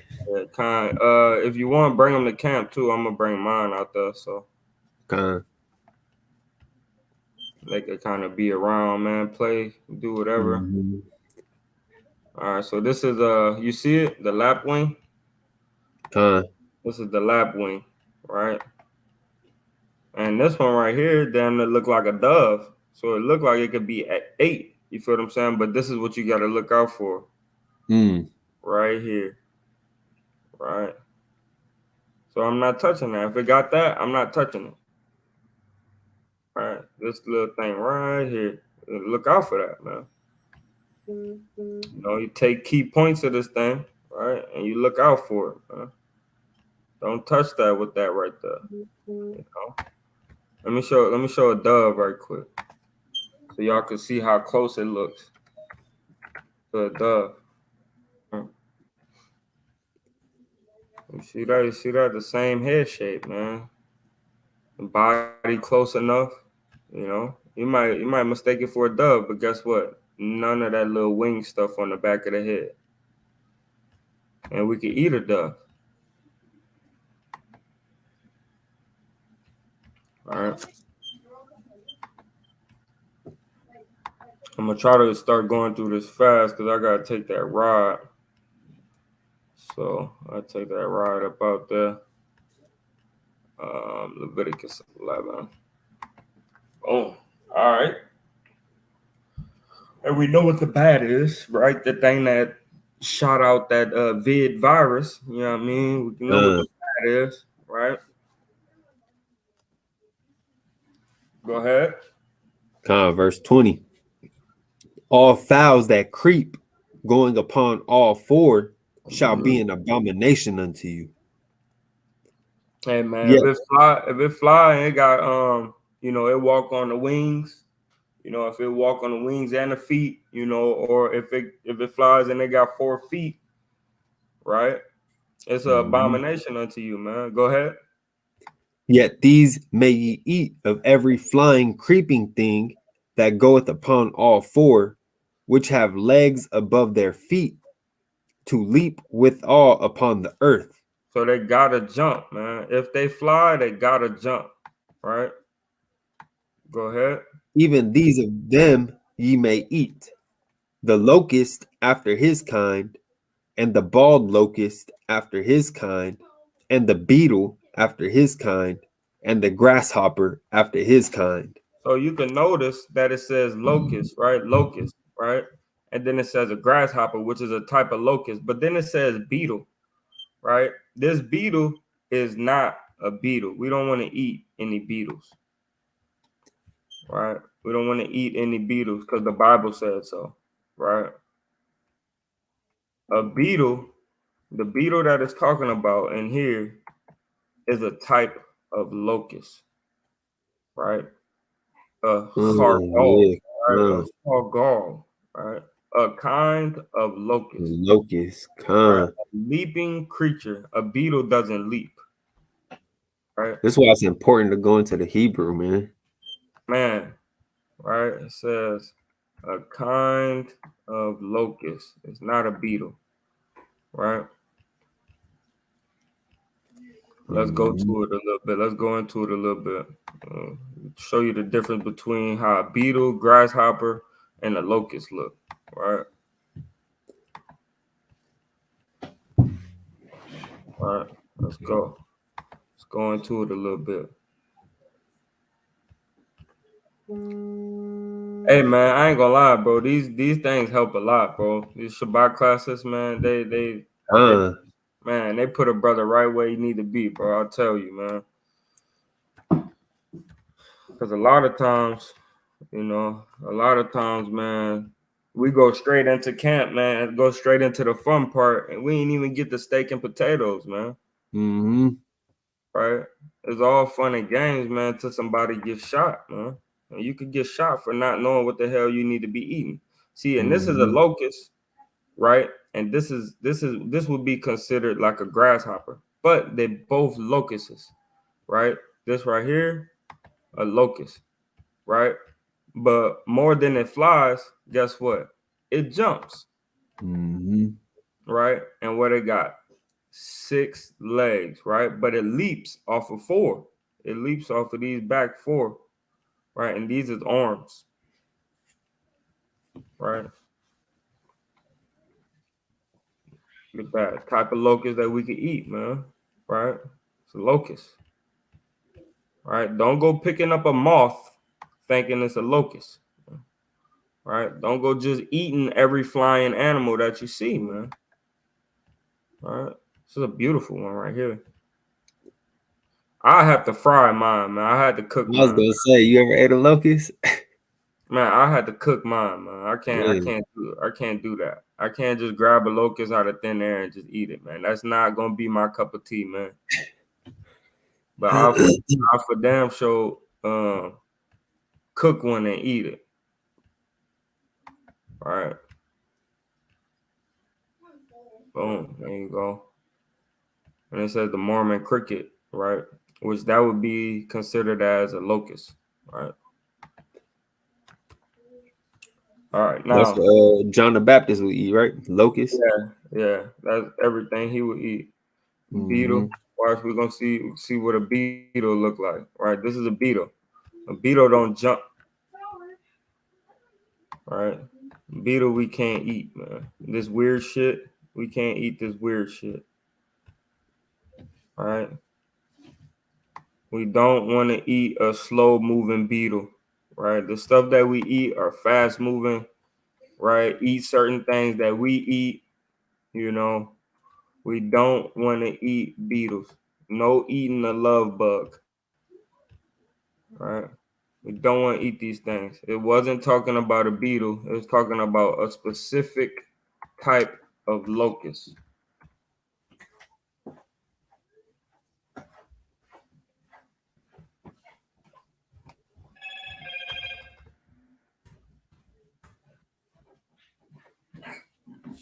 Right? I was talking about a specific type of locust. Right?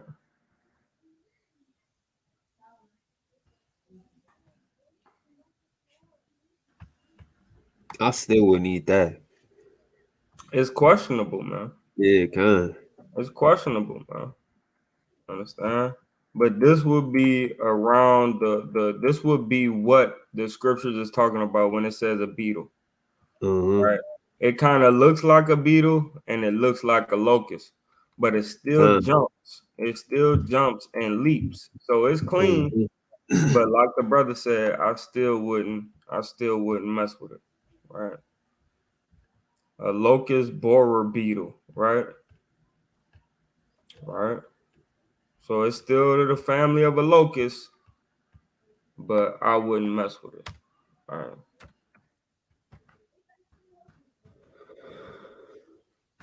All right. And then we got the grasshopper, which is clean to eat, right? And it's still of the family of a locust. What do they eat? Grass, leaves, right? Stuff that is clean. So, grasshopper, right? And watch this one. These are the ones we got in the hood in Louisiana.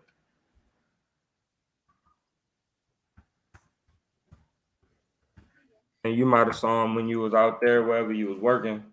But these little bastards, we have these little bastards everywhere. In a certain season, they look just like this. They be everywhere. And you can eat those. All right? You can eat those, man. They come in abundance, man. I'm telling you. You'll be full off of these hoes. You see how deep they is? Man, you'll be full off of them, man. Yeah, they rolling in pack. Man, they come through deep. They out there holding camp on a leaf. Hey, facts. Facts, dog. It's beautiful, man. I like going through this, man. It's tedious though. I shit you not. It's tedious, you know, but it's for sure worth it, man, to know the ins and out of the law, man.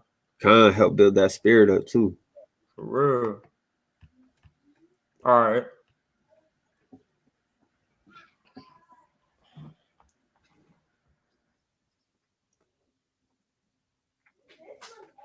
All right, Con. Verse 23. But all other flying, creeping things which have 4 feet shall be an abomination unto you. Mm-hmm. And for these ye shall be unclean. Whosoever toucheth the carcass of them shall be unclean until the even. So you gotta watch out, man. You can't just go around killing them things with your bare hands, man. You know, you gotta kill it with a shoe, man. Wipe it up with a damn paper towel, man. You know what I mean? You can't just go touching them things with your bare skin, man. Bare feet, bare hands. You know. If you need to kill them, man, you put a shoe to their ass and then get that toilet paper or paper towel, man. Right? Go ahead. And whosoever beareth out of the carcass of them shall wash his clothes and be unclean until the even. Mm-hmm. The carcass of every beast. So maybe you shouldn't even worry about killing it at all, man. Mm-hmm. You feel what I'm saying? Let that motherfucker be, man. Because it says if you it says if you beareth, right? If you carry, Hey, that's right. right? Mm-hmm. Let's go into it because I might be wrong, man, but I believe that you could as long as you don't touch the actual carcass, man, you smash that thing and get that thing with a paper towel, man. But hold on. Lift up. Take, bear, carry, take away, bore, armor bearer, forgive, accept, exalt, regard, obtain, respect, right? But there it Lift. goes. Bear, take, right? Carry, lift up, support, sustain. Man, hey man, you might want to leave that thing alone, man. But I think it's a thin line, man. I think it's a thin line. I believe if you kill something that's in your crib, you know what I mean, and you take that with a slipper and a damn paper towel, you'll be okay, right? But this makes it real sensitive, you know what I mean? Be taken away, be carried off, man, be swept up. You can't even sweep it into the dustpan. You know what I mean? You got to be real careful, man. So hey, man, you might want to just let that thing have a room in your house, man. You gotta live that rent free, man. You ought to let that thing live rent free, man. Yeah, Shit, kill it on the next day, man. Damn, yeah. why the most high got to do us like that? Man. All right, let's go. Let's go. Scoop Golly. it up scoop it up with a shovel or something, man. Man, he said I ain't sweep it, I scooped it. God damn Yeah. it. I gotta find a way to get that thing out the house, man. All right, Con, go ahead. All right, verse 26. The carcasses of every beast which divideth the hoof, and is not cloven-footed, nor cheweth the cud, are unclean unto you. Mm-hmm. Every one that toucheth them shall be unclean. Until even. All right. It just Go says ahead. shall be unclean. Yeah, I'm moving ahead. My bad. Go ahead. Con. And whatsoever goeth upon his paws among all manner of beasts that go on all four, those are unclean unto you. Whoso toucheth their carcass shall be unclean until the even. Okay, let's see what's up with these paws, right? Because it might mean something else. It might mean something else on here, man. But we know what animals have paws, man. Con. Cats, dogs, right? Raccoons, Mm-hmm. right? Rats,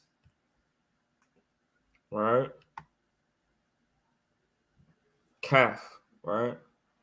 Hand, spoon, bowl, palm, right? Hollow, handful, a piece, right? So it's saying if it have a soul, man, like not a hoof, but a soul, man. A soul is like your palm, like a hand, you know. So like dogs, raccoons, cats, right? Hand-shaped branches or fronts, right? The palm, man. Paw of an Bears got the palm. yeah, kind of bears. Yeah. You know what I'm saying? Mm-hmm. Palm, soul, right? So it'll be like what we talking about, man. A paw, man. All right. Excuse me. All right. Yep. Let's go with it. Con. Verse 28. 28, right? Yeah. Mm-hmm. Con. And he that beareth the carcass of them shall wash his clothes and be unclean until the even. They are unclean unto you. Mm-hmm. Even your clothes, you gotta wash, man. All right. Go ahead. These also shall be unclean unto you among the creeping things that creep upon the earth, the weasel and the mouse and the tortoise after his kind, Mm. and the ferret and the chameleon and the lizard and the snail and the mole. Uh-huh. And that mole is a rat, right? That mole rat, right? Go ahead. These are unclean to you among all that creep. Whosoever doth touch them, when they be dead, shall be unclean until the even. So if you touch them at 5 o'clock, you unclean until 7:30, right? Until the sun go down. Go ahead. Con. And upon whatsoever any of them, when they are dead, doth fall, it shall be unclean, whether it be any vessel of wood, or raiment, or skin, or sack, whatsoever vessel it be, wherein any work is done, it must be put into water, and it shall be unclean until the even, so it shall be cleansed. All right, where you at? 32. Okay. That was 32. I just read. Go ahead. Okay. And every earthen vessel whereinto any of them falleth, whatsoever is in it shall be unclean, and ye shall break it. So if you get a fly in your drink, man, look, man, we got plastics and stuff like that. So we'll just have to throw it away, or wash it, or you could use grace. But what this law is telling you that those defiled vessels, we got to break, or we got to burn them with fire, and they should be clean at even, or you got to, submerge them. Most of them we got to break. So when it comes to these unclean restaurants, man, we just can't eat there, man. It's better not to eat there because they got a whole bunch of unclean vessels, man. Right? Go ahead. Come. Of all the meat which may be eaten, that on which such water cometh shall be unclean. And all drink that may be drunk in every such vessel shall be unclean. And everything whereupon any part of their carcass falleth shall be unclean, whether it be oven or ranges, for Whether it be pot, what? whether it be oven. So ain't no pizza places, man. Right? Mhm. You can't go to the pizza place that cook all type of abominations and say, I just want a cheese pizza. You got to make your own at home.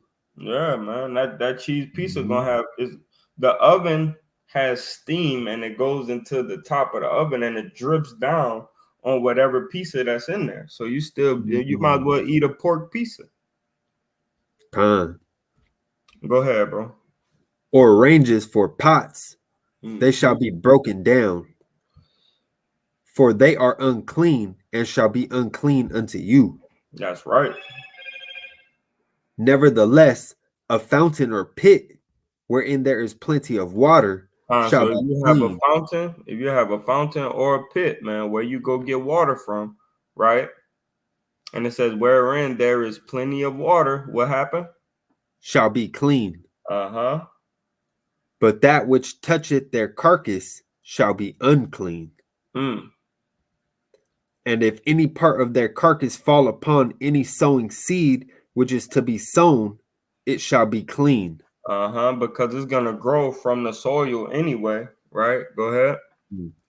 But if any water be put upon the seed, and any part of their carcass fall thereon, it shall be unclean unto you. So you ain't gonna be able to eat that thing, man. You feel what I'm saying? But if it's just growing out of the ground, right? And something read 37 again. And if any part of their carcass fall upon any sowing seed, which is to be sown, it shall be clean. So the seed will be clean, man. If it hasn't been sown yet, right? And if something dead fall upon that seed, then hey, man, that seed's still good, right? But read 38. But if any water be put upon the seed, but if you put some water upon that seed, and that carcass fall on it, hey man, that's different, right? If the seed is growing with the carcass up on there, it's gonna take some of that flesh and blood from that animal and grow with it and use it for nourishment. Right? Finish reading it. And any part of their carcass fall thereon, it shall be unclean unto you. So now the seed is unclean. So if you plant something and a dead thing fall thereon, hey man, that you might want to X out that what you have sown, man. Mhm. You know, but if a dead thing fall upon the seed, man, you could take that seed, wash it off. You know, it's clean that even, and then you plant it again somewhere else, man. But if it starts sprouting and that carcass is on it, man, that plant is finished. Right? You can't Con. use that. Can't use that plant. All right, go ahead. Verse 39. And if any beast of which ye may eat die, he that toucheth the carcass thereof. You went mute. You got that up? Nah, yeah, Salakia. you went Verse mute. 39. And if any beast of which ye may eat die, he that toucheth the carcass thereof shall be unclean until the even. Mm-hmm. So this is talking about clean beasts. But if it die Mhm. of itself, right? If it die of Mhm. itself or is torn by another beast or something like that, when you go to move or get rid of that beast that was torn and killed or died of itself, you know, you'll be unclean unto even. But if you kill that animal, right, you're still clean, man. You feel what I'm saying? Because Mhm. you killed that animal, man. That animal is to be used for meat, man. You know what I mean? So every time you cook food and you cook meat, don't mean you unclean, man. What makes you unclean is these type of things where it die of itself or it's torn by beasts, man. Go ahead. Verse 40. And he that eateth of the carcass of it shall wash his clothes and be unclean until the even. Because it died of itself, man. You're supposed to sell that to the enemy, man, to the heathen. Right? Go ahead. He also that beareth the carcass of it shall wash his clothes and be unclean until the even. It's all good though. You go ahead and sell that, man. Don't eat it, but you go ahead and sell that and be clean, be unclean until even. It's all good. It's not a Mhm. sin. You just unclean, right? Get rid of that animal, man. Mhm. Go ahead. And every creeping thing that creepeth upon the earth shall be an abomination. It shall not be eaten. Whatsoever goeth upon the belly, and whatsoever goeth upon all four, or whatsoever hath more feet among all creeping things that Man, go ahead. creep upon the earth, Man, them.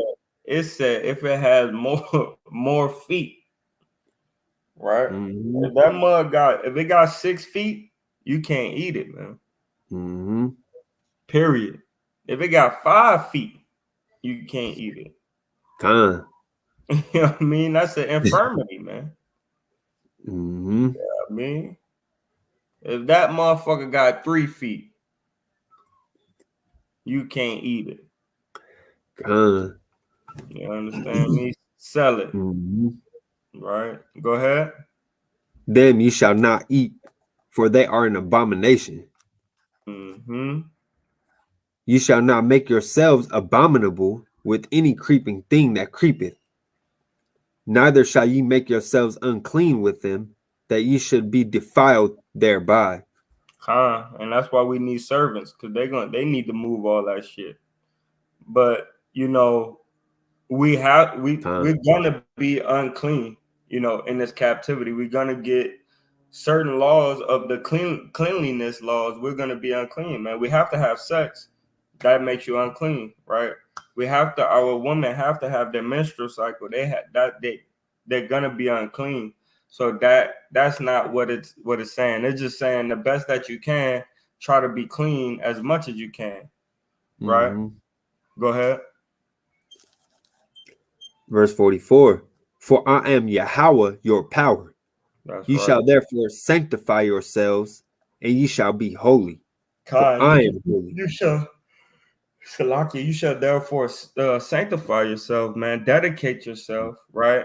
And you shall be holy, man. And you shall be separate, right? Go ahead. For I am holy. Neither Hmm. shall ye defile yourselves with any manner of creeping thing that creepeth upon the earth. Nah, you can eat pork, man. You can Neither eat shall you defile yourselves with any manner of creeping thing that creepeth upon the earth. Nah, man, but I mean, you could just go around and like swat bumblebees and kill them, man. You know, And then eat them. Nah. nah, Neither shall ye defile yourselves with any manner of creeping thing that creepeth upon the earth. man. So watch yourselves, man, and watch what you eating, man. Go ahead. For I am Yahweh that bringeth you up out of the land of Egypt to be your power. Ye shall therefore be holy, for I am holy. Mm-hmm. This is the law of the beasts and of the fowl and of every living creature that moveth in the waters and of every creature that creepeth upon the earth, to make a Uh-huh. difference between the unclean and the clean, and between the beasts that may be eaten and the beasts that may not be eaten, And the beast that what? and the beasts that may not be eaten, And the beast that what? and the beasts that may not be eaten. Man, listen, Israel. Hear ye, O Israel, man. Don't eat the nasty pork, man. Don't eat the nasty animals, man. Don't eat beetles. Don't eat snakes. Don't eat lizards, right? Don't eat reptiles, right? Only eat fish with fins and scales. Eat the cattle of the earth, man, right? The things that Mhm. actually chew the cud and split the hood, man. And stop being brute beasts like Esau. Eat them, man. That's right. Right? And all that we read is what we do and hear, man. All that we read is what we do and hear. All right, let's go to the book of Samuel, 2 Samuel, chapter 6. Con.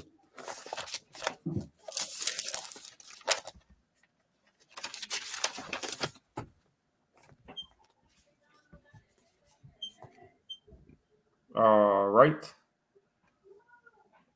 Yep. We're gonna do start at 1. You gonna change your screen? Oh, my bad, Salakia. That's why we need brothers. My bad. I'm used to Cap doing all this here. Con. That's why he was trying to make you do Yeah, it. he even show me how yet, man. Yeah. I'd have been lost over here. Lost in the sauce. Man. Con.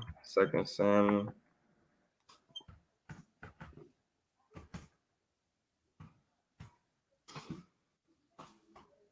All right. Con. 2 Samuel 6:1. Again, David gathered together all the chosen men of Israel, 30,000. And David arose and went with all the people that were with him from Baali of Judah to bring up from thence the ark of Yahweh, whose name is called by the name of Yahweh of hosts that dwelleth between the cherubims. Mm-hmm. And they set the ark Yahweh of armies. Right. Go ahead. of armies, Khan. And they set the ark of Yahweh upon a new cart and brought it out of the house of Abinadab that was in Gibeah. And Uzzah and Ahio, the sons of Abinadab, drave the new cart. Mm-hmm. And they brought it out of the house of Abinadab, which was at Gibeah, accompanying the ark of Yahweh. And Ahio went before the ark. Mm-hmm. And David and all the house of Israel played before Yahweh on all manner of instruments made of fir wood, even on harps and on psalteries and on timbrels and on cornets and on cymbals. Con, man, that was fully turning up, man. And Con. fir is a tree, right? Con.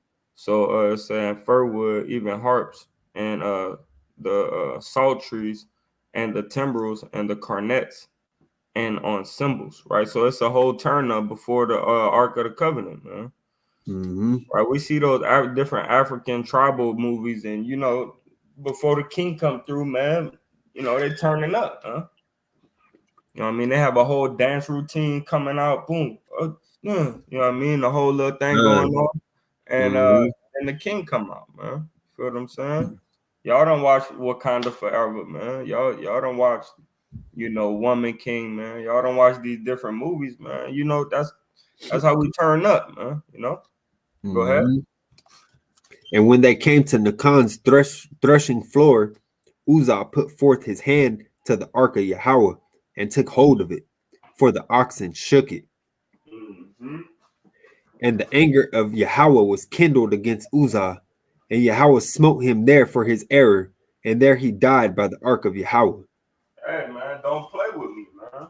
I ain't nothing to play with, man. He might have been just trying to be funny, you know.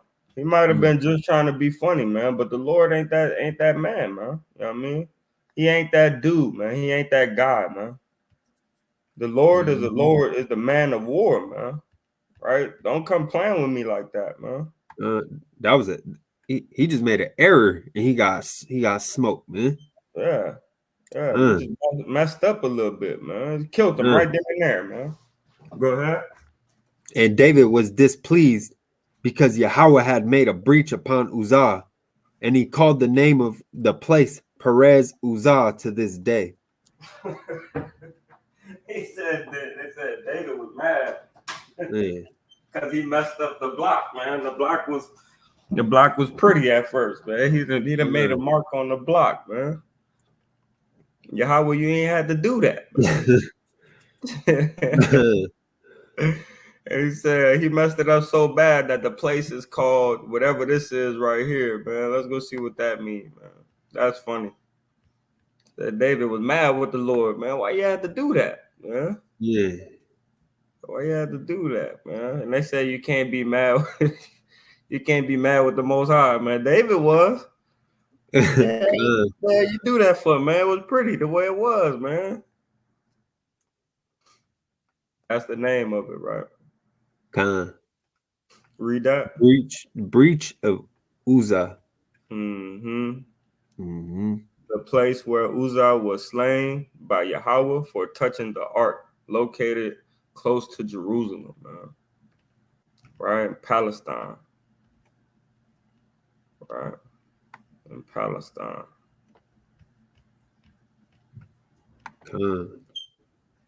Hey, it's cool to be going into this stuff, man. The Lord blessed the heathen, you know, blessed us through the heathen, man, for all these the insight, you know, on these words, man, stuff like that, man.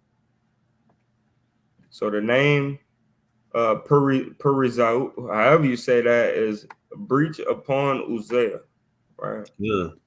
And David was mad because he made a breach on the land that was good before he messed it up, messing around with Uzziah, man. Yeah, all right, go ahead, read. That's funny, y'all. And David was afraid of Yahweh that day and said, how shall the ark of Yahweh come to me? So David would not remove the ark of Yahweh unto him into the city of David, but David carried it aside into the house of Obed Edom the Gittite. Yeah, he said, if you keep on slaying everybody that touched the damn thing, how am I going to get it to me, man?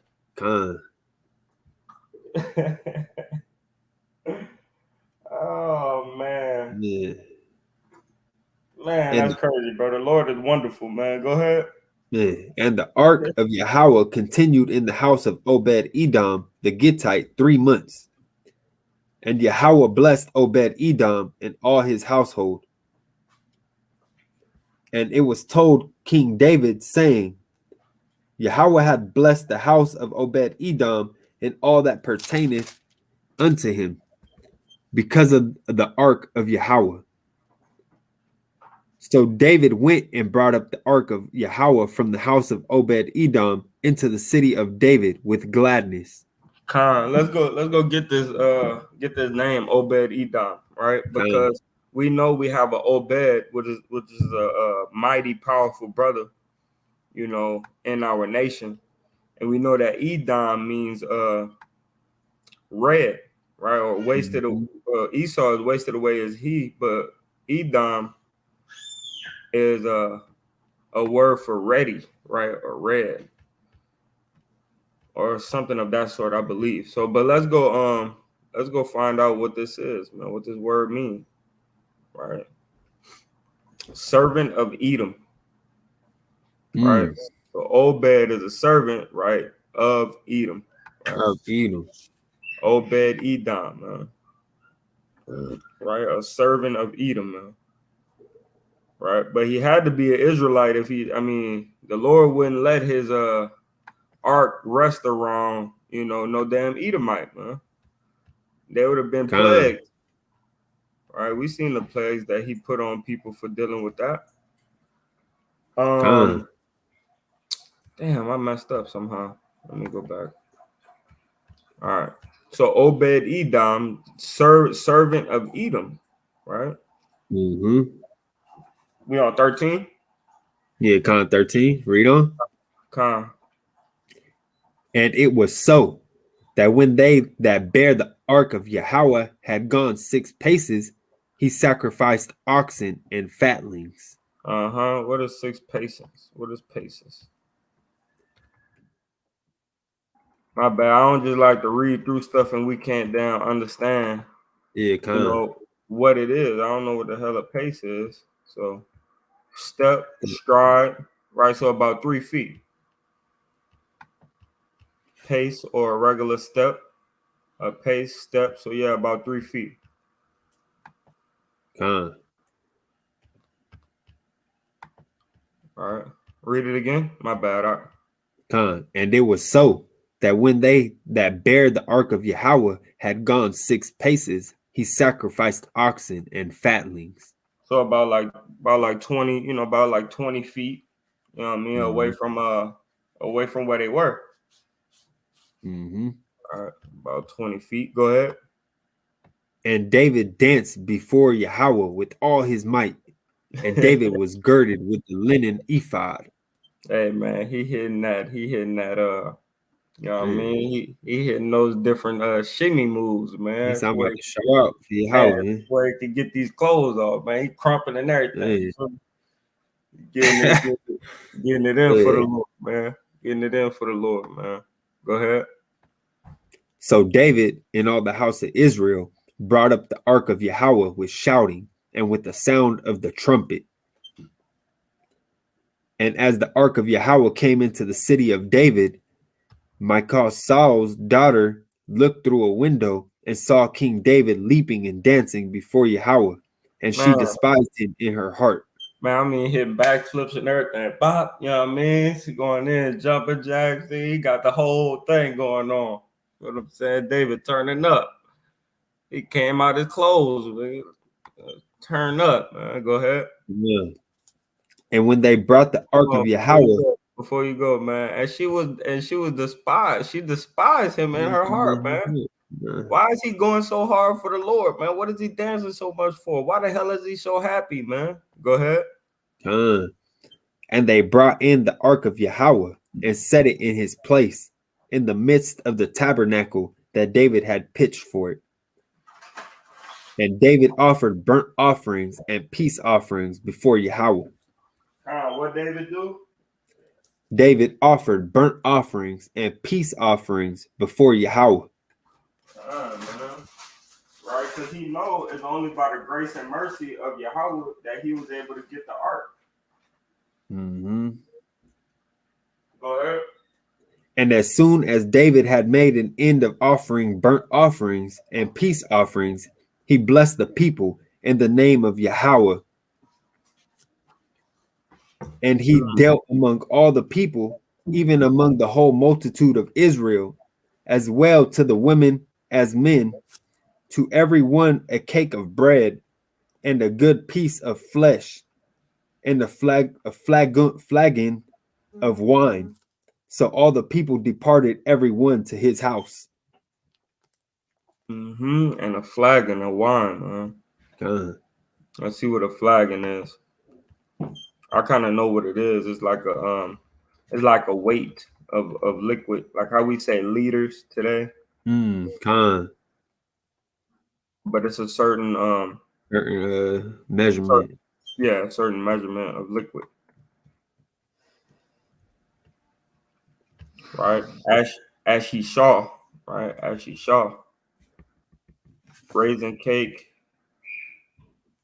used in sacrificial feasts, flagon of wine, something closely pressed together. Okay, so it's like a container. Mm-hmm. Container. Con. So you know how we have those things called a flask? Con. So that'd be the same thing. Yeah, a little Mhm. drinking container. Yeah, that's what that is, like a flask. Go ahead. Then David returned to bless his household. And Michal, the daughter of Saul, came to meet David and said, how glorious was the king of Israel today, who, Man, super glorious, man. I'm turned up. What you mean? You understand? Go who ahead. uncovered himself today in the eyes of the handmaids of his servants, as one of the vain fellows shamelessly uncovereth himself. Con. So it's She saying hating, that, bro. huh? He was big hating. Yeah, she was Yeah. jealous. You know what I mean? She was Mhm. jealous. So, but you know, he could have not even, you feel what I'm saying, danced his clothes off, man. He just gave, you know, he showed his happy side, Mhm. which uncovered his stern side. You know what I mean? So, but it's crazy because you know she just wanted to knock down his happiness, man. So y'all really need to watch out for those women that just want to knock down your happiness. You know, when you're happy about doing something in the truth, right? She give you a certain look, or she try to not let you go where you're trying to go to be happy with the brethren, man. You got to watch Mhm. out for women like that, man, because she see that you happy about serving the Lord, man. She trying to take you down. Hey, man, that woman, right, needs to do some work on herself, man, because she got demons, man. This lady got demons on her, man. Mhm. What are you mad about me serving the Lord for, man? Right? You mad Mhm. because you know what I mean? I came out my shirt in front of the maidens. I'm turning up. I'm sweating, man. You mad? Con. That's my servants, man. You feel what Mhm. I'm saying? What the hell you mad at me for? Con. Right? Go ahead. And David said unto Michal, it was before Yahweh, which chose me before thy father, and before all his house, to appoint me ruler over the people of Yahweh, over Israel. Con. Go Therefore ahead. will I play before Yahweh. Mm-hmm. So he playing the tapestry, man. They going hard. They got the harp going, right? Mhm. Everything popping off. You feel me? And she, you know, she upset, man, because he full on turning up. For the Lord had brought the Ark of the Covenant back to the people, man. Con. Right? His strength is back with Israel, man. The Ark Mhm. of the Covenant held a lot of strength in there, man. Right? Go ahead. And I will yet be more vile than thus, and will Mm, be base in my own sight. mm. And of the maidservants which thou hast spoken of them shall I be had in honor. Man. Therefore Michal, the daughter of Saul, had no child unto the day of her death.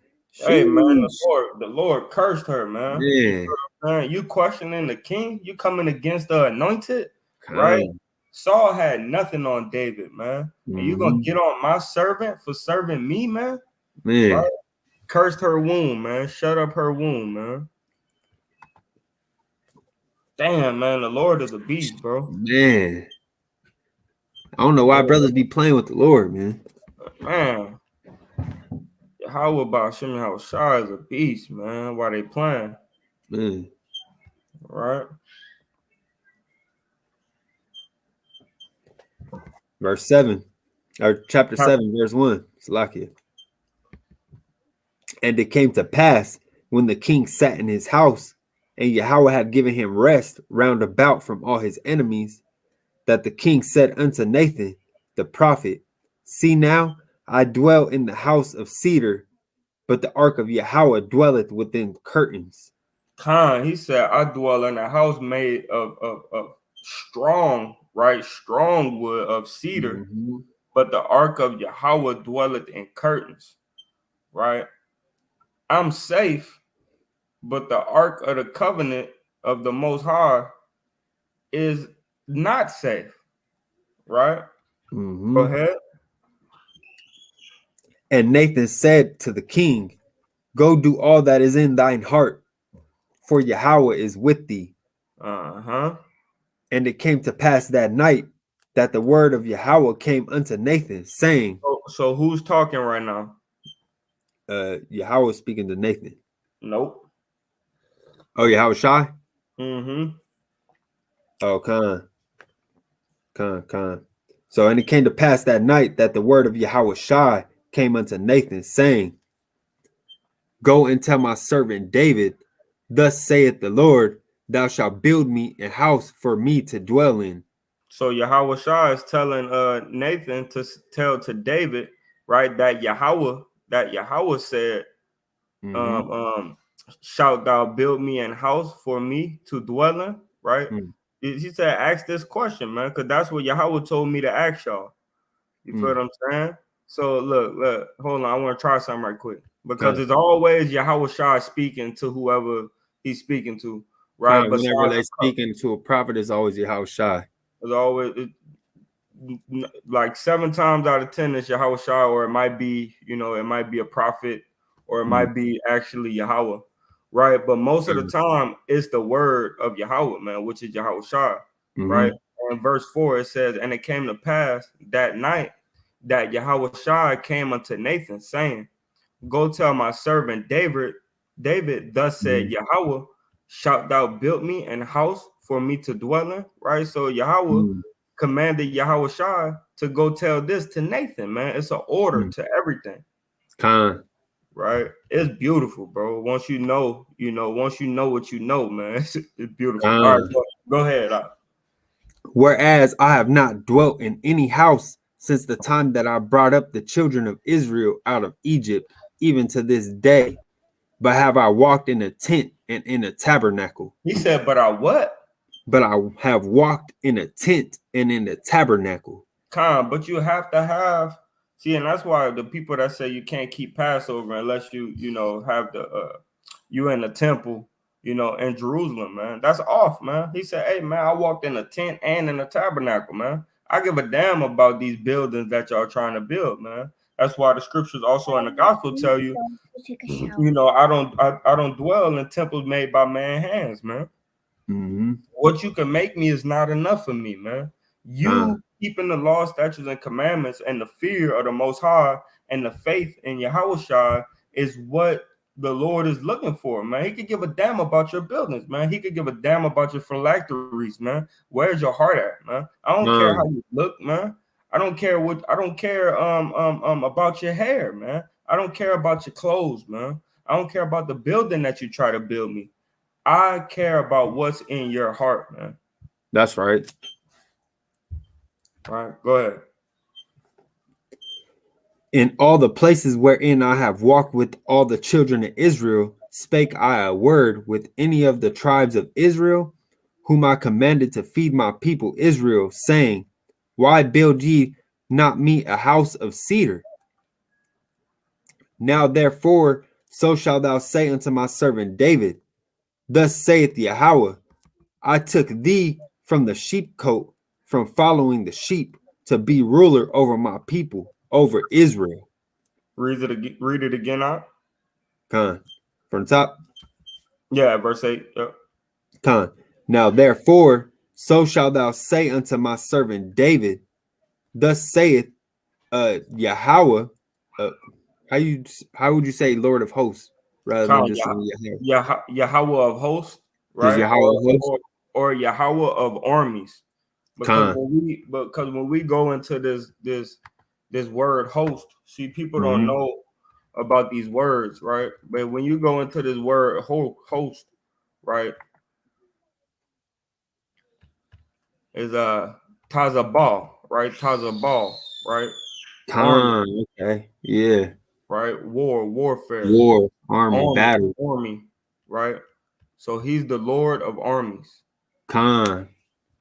Because every army, every battle, every war, no matter if it's a heathen war, a heathen army, or whether it's the Israelites, he's the Lord over all of them. Why? Because he said, let's get it right quick.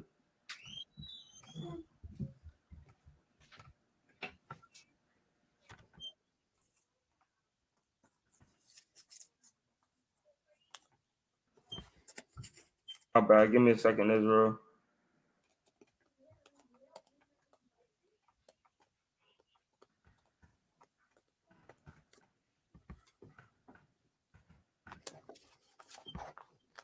I don't know what precept it is, but I'm damn sure gonna go find it, man. Which one you looking for? All souls are mine, or Nah, the king's heart is in the hand of the Lord. kind? Right. Proverbs 21:1. Right.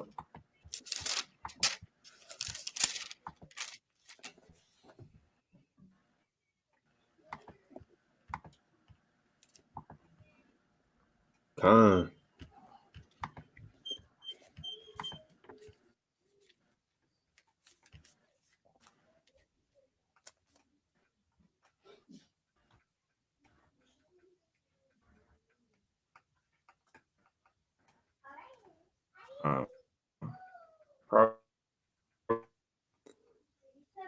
Proverbs 21:1.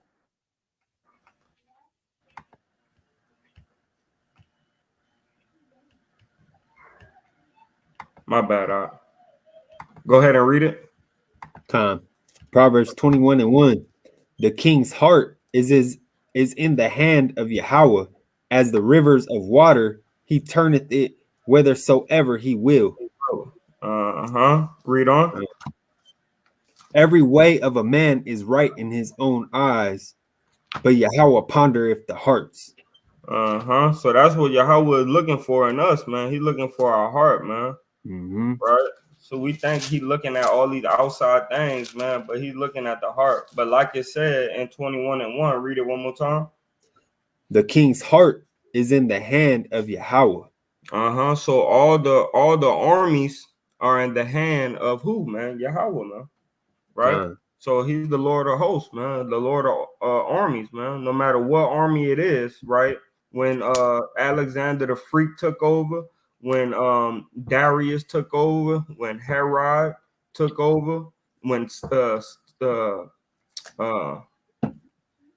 these different kings took over, man, they all was in the hand of Yahweh, man, because Yahweh is the Lord of hosts, man, the Lord of armies, right? Go ahead.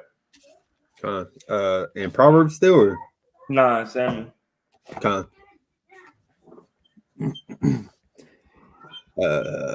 Verse 9. And I was with thee whithersoever thou wentest, and have cut off all thy enemies out of thy sight, and have made thee a great name, like unto the name of the great men that are in the earth. Mm-hmm. Moreover, I will appoint a place for my people Israel, and will plant them, that they may dwell in a place of their own, and move no more. Neither shall the children of wickedness afflict them any more as before time. Who is the children of wickedness? All the other nations. Chiefly these damn Edomites. Go ahead. 9. And as since the time that I commanded judges to be over my people Israel, and have caused thee to rest from all thine enemies, also Yahweh telleth thee that he will make thee a house. And when thy days be fulfilled, and thou shalt sleep with thy fathers, I will set up thy seed after thee, which shall proceed out of thy bowels, and I will establish his kingdom. That's talking about Yahushua, but right here is talking about Solomon, right? But everything is the book is written to as a guidance to what is about to go on. So David would be like Yahweh, and Solomon would be like Yahushua. Right. Go ahead. He shall build a house for my name, and I will establish the throne of his kingdom forever. For what? Forever. But did Solomon's kingdom reign forever? La. No, but his kingdom gonna reign forever because he is Yahushua, right? Go ahead. I will be his father, and he shall be my son. Yeah, I would If say he I'm a son. I'm a son that nigga, man. Right? I'm a son that uh, nigga, man. And guess what? He did, man. And he did from the beginning, man. He son Yahweh from the beginning, man. The only mhm, begotten of Yahweh, man. Right? And mhm, we are begotten, and everything else is begotten by Yahweh. Right? But Yahweh made Yahweh. Right? con. Go ahead. If he commit iniquity, I will chasten him with the rod of men and with the And he stripes. did. That's a Mhm, prophecy fulfilled, man. He did, man. He mhm, chastised him with the rod of men, man. How? He con. came back as Christ and he had to get those stripes, man. Read on. Mhm, and with the stripes of the children of men. With the Mhm, heathen, man. Right? Go ahead. con. But my mercy shall not depart away from him. But I'm still gonna take him up with me. Right? Go ahead. Mhm. As I took it from Saul, whom I put away before thee, Uh-huh. and thine house and thy kingdom shall be established forever before thee. Man, because through his seed, man, we still reigning to this day, man. Through the spirit, Uh, man. Right? Our reign and our glory is through the spirit, man. We still kings mhm, and priests, man. We just had to come back to the Lord, man. Right? It might mhm, not look like it from what we got. You know, we the least of the least, man, in this wicked damn kingdom. You know, but in the spirit, man, we got the biggest mansions that you ever could find, man. Put to lay your eyes on, man. We got con, palaces upon palaces, man. Right? We have dominion still to this day, man. It just don't look like it on the outside, right? But through the con, spirit, man, we still reigning and we have dominion over this whole earth till this day, man. Right? Through a Mashiach Yahweh. Go ahead. thy throne shall be established forever. According to all these words and according to all this vision, so did Nathan speak unto David. Man, Nathan was in the Holy Spirit, man. He had the Rakakodash, man. Right? Con, He had the Rakakodash, man. Let's go to Matthew 3. And then con. we're gonna get up off of here because Double War got a long drive, man. But we gotta go feed these sheep, man, in a major way, man. Oh, I In a forget you coming from San Diego. Con. yeah, in a Mission. major in a major way, we're gonna wake up these sheep, man. Yeah. Matthew 3 from the top. Nah, I believe we starting at 11. Con. Yeah, 11 to 17. This is Matthew 3 and 11. I indeed baptize you with water unto repentance, but he that cometh after me is mightier than I, whose Uh-huh. shoes I am not worthy to bear. Uh-huh. He shall baptize you with the Holy Spirit and with fire, Man, let's go. Read. whose fan is in his hand, and Who's he will what? whose fan is in his hand. Uh-huh. Hold on right quick. Hold on right quick. Done. We done with Samuel, so I can drop it. Yeah, you can drop that.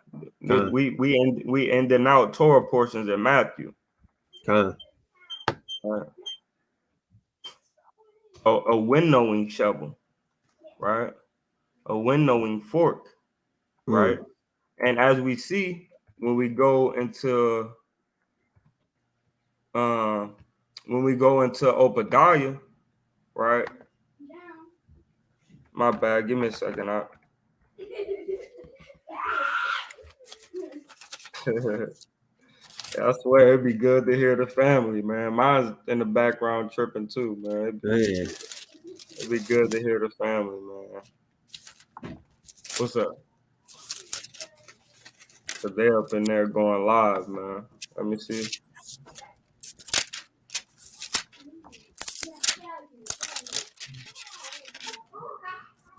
My bad. So how you spell Obadiah, man? O-B. Damn. OBA I got it. DI. Done. I got it. And let's go to help me look, man. It says something about the about fan, something about fan in the fire. Come looking right now. Flame. Can't do it. Cover these.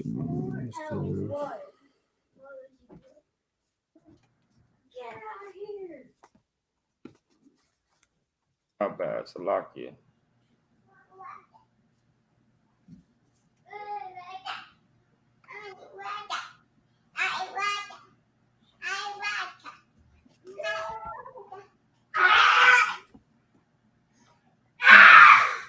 Hey, chill out. It's all good. Let's stay on Matthew. Yeah, cause I don't see nothing about fan, but it do talk about fire. Before we do that though, go ahead and read Obadiah 1:18. Con. Obadiah 1:18. And the house of Jacob shall be a fire, and the house of Joseph a flame, and the house of Esau for stubble. And they shall kindle in them and devour them. And there shall not be any remaining of the house of Esau, for Yahweh has spoken it. Man, period, point blank, man. It's going down. All right, it's going down. All right, let's go back to Matthew. I still have Matthew up there. Con, Matthew up there still. All right, Con, read. Con, verse 12. Whose fan is in his hand, and he will thoroughly purge his floor and gather his wheat into the garner. Mm-hmm. But he will burn up the chaff with unquenchable fire. Con, and that chaff is the wicked, right? And the heathen, man. The wicked of Israel and the heathen, man. You're gonna burn them up, man, with unquenchable fire, man. When a nuclear missile hit, you ain't gonna be able to put no water on that. Con. Right, go ahead. Then cometh Yahushua from Galilee to Jordan unto John to be baptized of him. Con, so he had to be baptized of John, man, right? Because he came to be just like us, man. Con. Right? And he needed that spiritual baptism too, man. He needed that symbol, man, of being born, right, dying, and resurrected, man. Con. Right? Go ahead. But John forbade him, saying, I have need to be baptized of thee. Man. And comest thou to me? And Yahushua answering said unto him, suffer it to be so now. Hey, man, he said, hurry up, man. Con.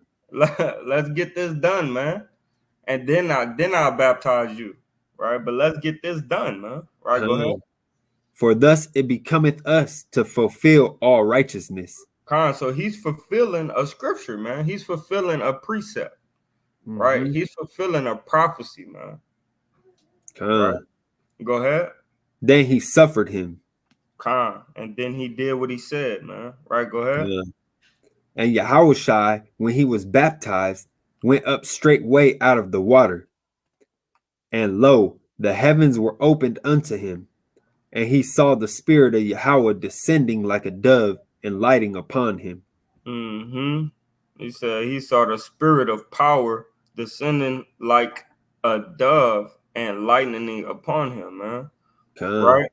So this was a glorious situation, man. And if you could put it in your head, man, right? You could paint this all type of ways, but you could just see him, he get dunked under, boom, and then he just start hovering above the water.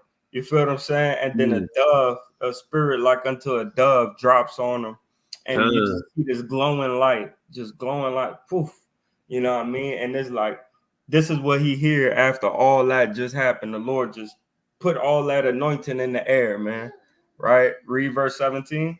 And lo, a voice from heaven saying, this is my beloved son, in whom I am well pleased. This is my beloved bond, in whom I am well pleased, man. He's coming to live out his judgment, man. Like we live out our judgment on earth, man. He coming to live out his judgment from being Solomon, man. Right? And that's what we just read about up in 2 Samuel, man. Right? Come and live out his judgment, man. Right? And with that, you know, we want to say the water for those who stay tuned in, man. Those who tune back in, Call halal Yahweh, Ba'ashem Yahweh Shai, Barakathum, peace and blessing unto the family, man, and Kwam Yashala. Kwame Yasharala.